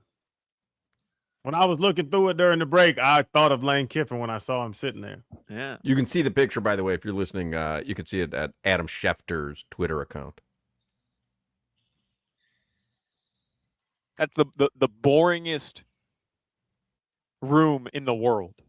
All 32 head coaches in one room, right? Like, other than D'Amico Ryan, who I just get a good vibe from, all those guys are just brutal. I know some of them, man. D'Amico's cool. Aaron Glenn is cool. Dan Campbell's crazy. Dan Campbell has a big dip in. He's drinking coffee. He's a nut. Sirianni's cool. He just cusses every other word. I think Ben Johnson's cool. Yeah, I think that actually, like, they've got to act a certain way, but I think those guys, like, that yeah. I don't think there's a shortage of action and energy going on behind the scenes. Yeah, both Harbaugh guys can talk. They can go. I've sat with a lot of these people through the podcast stuff. They look lame, but they can. The room's not boring, Solana. I love Liam Cohen. This guy went from my first impression of him. I thought he was lame. I thought he was a dweeb. I thought he had to get fired after saying Duval. No. This dude shows up. He's wearing the sunnies. He's got the loose fitted white shirt, and he's just ripped out of it too. Like he's like, I don't care. I went to the playoffs in my first year. Mother bleepers, where are you guys at? Like I took the Jags to the playoffs in the first year. I love this dude, man. How do you think Ben Johnson's feeling then? Yeah. Good point. And when they have a locker room mentality, even though they're the head of billion-dollar organizations. I told y'all before, I said at dinner with Raheem Morris, McVay, O'Connell, LaFleur, Raheem Morris, they just sit and make fun of each other constantly. They just, how that offense going, buddy? You don't know what you're doing. Man, like I can see too, like, Dan Campbell taking a handful of cream cheese in the morning and smearing it on Andy Reid's head. Yeah. Ben Johnson taking his shirt off and chugging a Red Bull. I guarantee somebody filled a garbage can full of ice water and leaned it against a door that opens in. That's like they're great football minds, but they still have player in them. Yeah. So there's this like big push, and I correct me if I'm wrong. The Olympics in 2028, the Summer Olympics here in LA, they're gonna have flag football, right? Like that's 100% Hawk. I think so. Yeah. So there's this big push to monetize flag football now. And the NFL announced, I'm just reading on Yahoo Sports, the NFL announced today it's partnering with Tomorrow Sports to develop and operate a professional flag football league for women and men. And then notable investors, Peyton Manning, Joe Montana, Tom Brady, Steve Young, Larry Fitzgerald. What are we doing with flag football, though? But that's Tiger Woods' company, Tomorrow. Yeah. That's Tiger's company. That's Oh, okay. But, are we interested in watching flag football? But they do this with all like everybody tries this with sports. There's a pickleball league that you can watch on TV. There's the drone league that Stephen Ross was involved in. Like, it ain't for me. So I'm sure there's a market for it. I don't think it's for a 56-year-old guy who, wants to watch baseball at night. They actually, the female side of it, because females don't have tackle football. That was like what's it called? Title IX and all that stuff to get the girls. They actually give out female flag football scholarships to colleges now. So they're trying to integrate them into the football side of things, therefore get more fans, therefore make more money. It's all about, like we talked about the UFL earlier. Rock is trying. I don't know if it's making money because you have tackle football already. But if you can get the flag going, you can monetize, you can get sponsors, and you're not making NFL money, but you can make money. I love Caitlin Clark even more now, gentlemen, because she was taking photos a couple days ago of LeBron because she's a photographer. Everybody's a photographer nowadays. And she called him her GOAT, the king. So I'm team Caitlin Clark. Sorry, Crowder. I was with you with Angel Reese for a while, but I'm team Caitlin Clark now. Yeah, it's all about Caitlin Clark. Not up for debate. What does she know about basketball? Apparently a lot. Damn, Jimmy, you ain't said nothing all day. You gonna go on their side? He's like, he's waiting for his shot. He's like, oh, Caitlin Clark versus Angel Reese. Team Clark. Jimmy was asleep earlier. Now you gonna jump in. So we talked about the UConn Duke finale earlier in the show. And I was just wondering if any of you saw Dan Hurley, that's the UConn head coach. If any of you saw him put his forehead into the official's forehead after the big shot with 0.4 of a second left, UConn takes the lead. What are your thoughts on that? Because I saw some people claiming that should have been a technical foul. Duke should have been awarded 2 free throws, which would have given them a chance to actually win the game without ever even having to attempt a shot. And I don't necessarily disagree. I think it would have been a brutal way for that game to end, considering how great it was. But letter of the law, what he did was deserving of a technical foul, should have been ejected. Yeah, I think, my personal take, because I saw it, and Dan Hurley's a nut job. But he did make contact head-to-head with the official. There was contact. I took it as he had a bleep-eating grin on his face because he realized that they just hit one of the biggest shots in tournament history. I felt like he almost it was almost like a wink to that ref, like, you see what just happened. Letter of the law, I guess you could have teed him up because there absolutely was head-to-head contact, but I wouldn't want that game to be taken away from UConn with that crap. No, I'm with y'all. He did touch an official. The official wasn't, he was walking towards him too. Like, the official wasn't just. No. Hurley sought him out. Get out of here. He saw him. He played him like cover two, trying to figure out where the ball was landing. No, that ref was walking towards him too. I would guess, I don't know. They've been going at it all game. He's been cussing the dude out all game. Now you're up with 1.8 seconds, whatever it was. And I was like, kind of like Hawk, like, oh, okay. Yeah. He was excited. Did you see? He had half his jacket off. He's a lunatic. He's a psychopath. He is a lunatic. But y'all said it. There should not be a game that close decided by a technical foul on a coach to change the outcome of a tournament. I don't disagree with that. Like, that was one of the greatest moments in college basketball history. And if UConn ends up winning the title, like, that's the play right there. So I don't disagree with you, but we're just going to pretend like a coach can go up to an official now, and no matter what the pretext is. We're not pretending that a coach can just make contact with an official now. Just like we're not pretending when Drake gave Nick Nurse a neck massage that people in the stands can make contact with a head coach. There's just instances. There's instances. It's totally different. It's totally different. The coach was fed up with the letter of the law, I am guessing, states that if you're a fan and you make contact with a player or a coach, you're automatically ejected from the building. You know what I mean? Like, if you're going to do letter of the law stuff, it's not apples to oranges. Like, right, but that doesn't impact the game, is my point. Like, at no point should the Golden State Warriors have been given 2 free throws because Drake was massaging Nick Nurse. Like, Drake is just a dummy who thrives off attention and needs it and was looking for it and wanted to be like, look at me, I'm so cool, I can touch the head coach during the game. We're talking about a head coach who was 0.4 of a second away from winning a game in this brilliant moment, sought out an official who clearly they had been going back and forth with and went into his head and was like, yeah, what are you going to do now? Like, almost flexed on him. What if the player who had hit the shot, Hawk, gone up to the official and flexed right up onto the official? Do they tee him up? 100%. But Dan Hurley did it. Oh, he's a lunatic. Who cares? We're going to let it go. It's ridiculous. So what did you want the outcome to be? Because you're saying it shouldn't decide the game, but it would have decided the game if they sent a guy to the line for a tech. I mean, that really would have been one of the worst. That would have been one of the worst technicals in the history of sport. Also, don't put your face in the official's face. Just be Dan Hurley. I'm sure he's going to get fined. He has to get fined. So it was so innocuous. They barely touched foreheads. That's so you're saying he like headbutted him like the WWE. Yeah. He just stood there and walked towards him, and then they bumped heads. No, but the problem with guys like Dan Hurley. All right. If it was Kelvin Sampson, I don't know what would have happened. Jail. It'd be funny if Jimmy went, "You're right." Felony assault, Jimmy. You are right.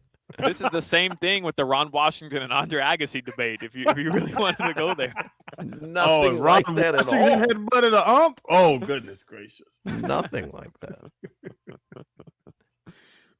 All right, guys. Your weather in South Florida right now. The Heat do play tonight.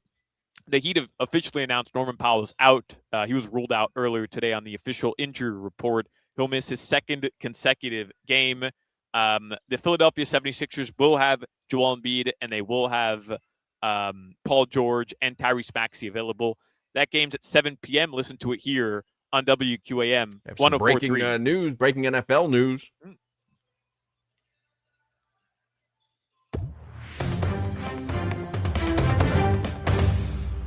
Shedeur Sanders has changed his number to 2. Wow. Proud of him. What was he wearing before?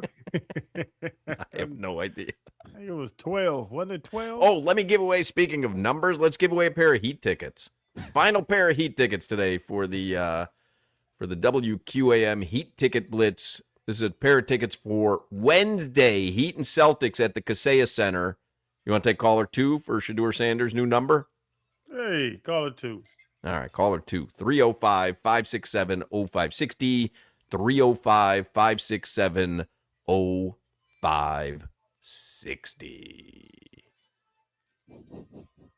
Anything else in the headlines?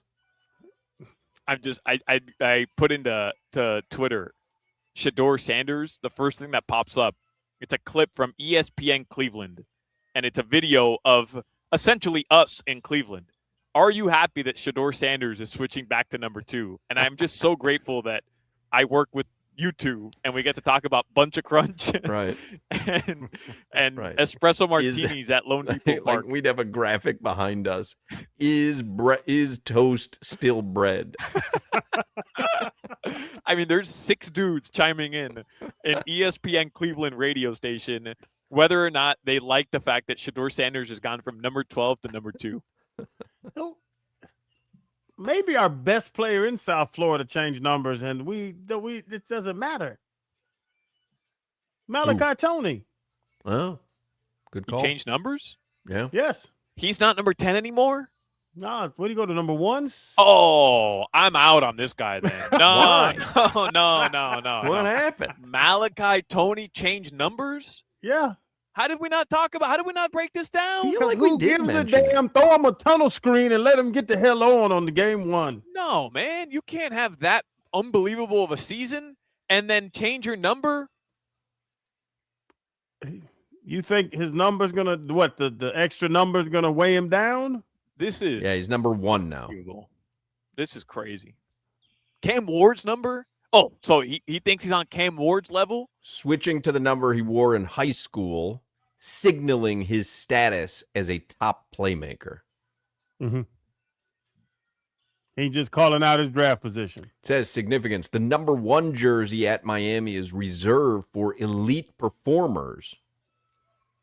And this switch marks his transition from his debut season to being a key leader on the offense. He's the best receiver that y'all have seen since Kevin Beard. Darian Mensah is expected to take over the number 10 jersey. Give me Travis Benjamin any day. Malachi's on that Michael Irvin, Santana, Andre Johnson. He's on the level, trajectory. Man. Yeah, he's on that level. He's special.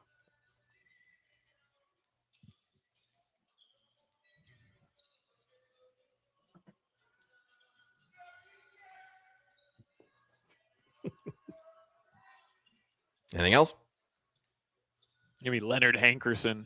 All right. You researched it enough. Do you have anything else? It took 15 minutes to look up receiver. I wanted to call him Kelvin, and I knew it was wrong.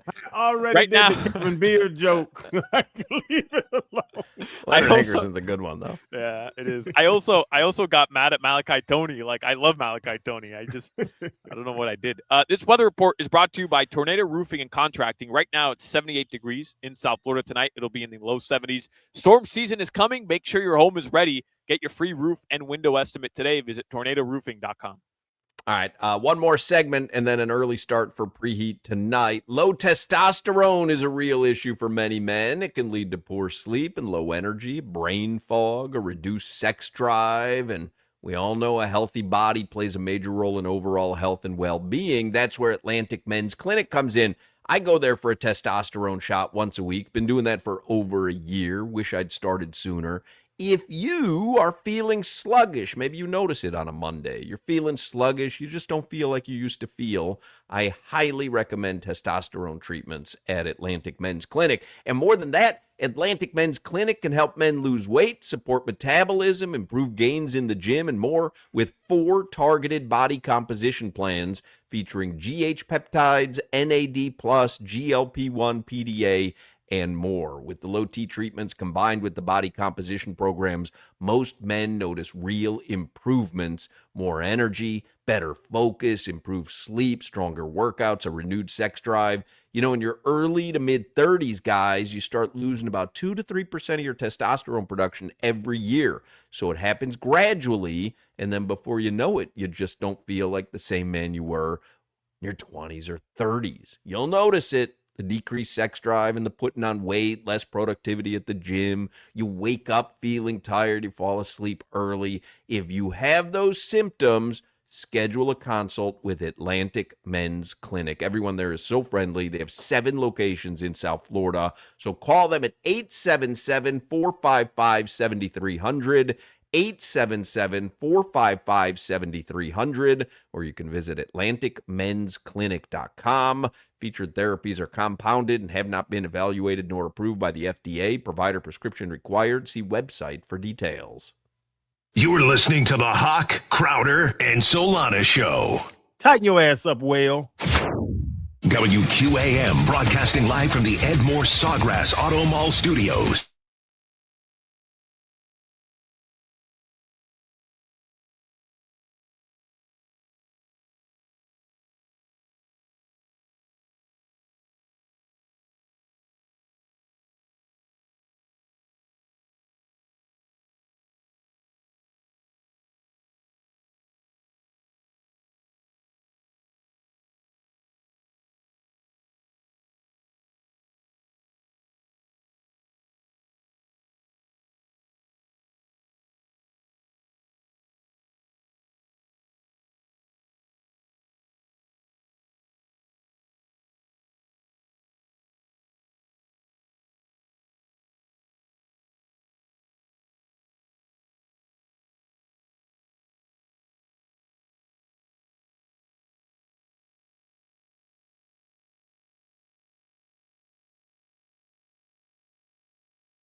We all my.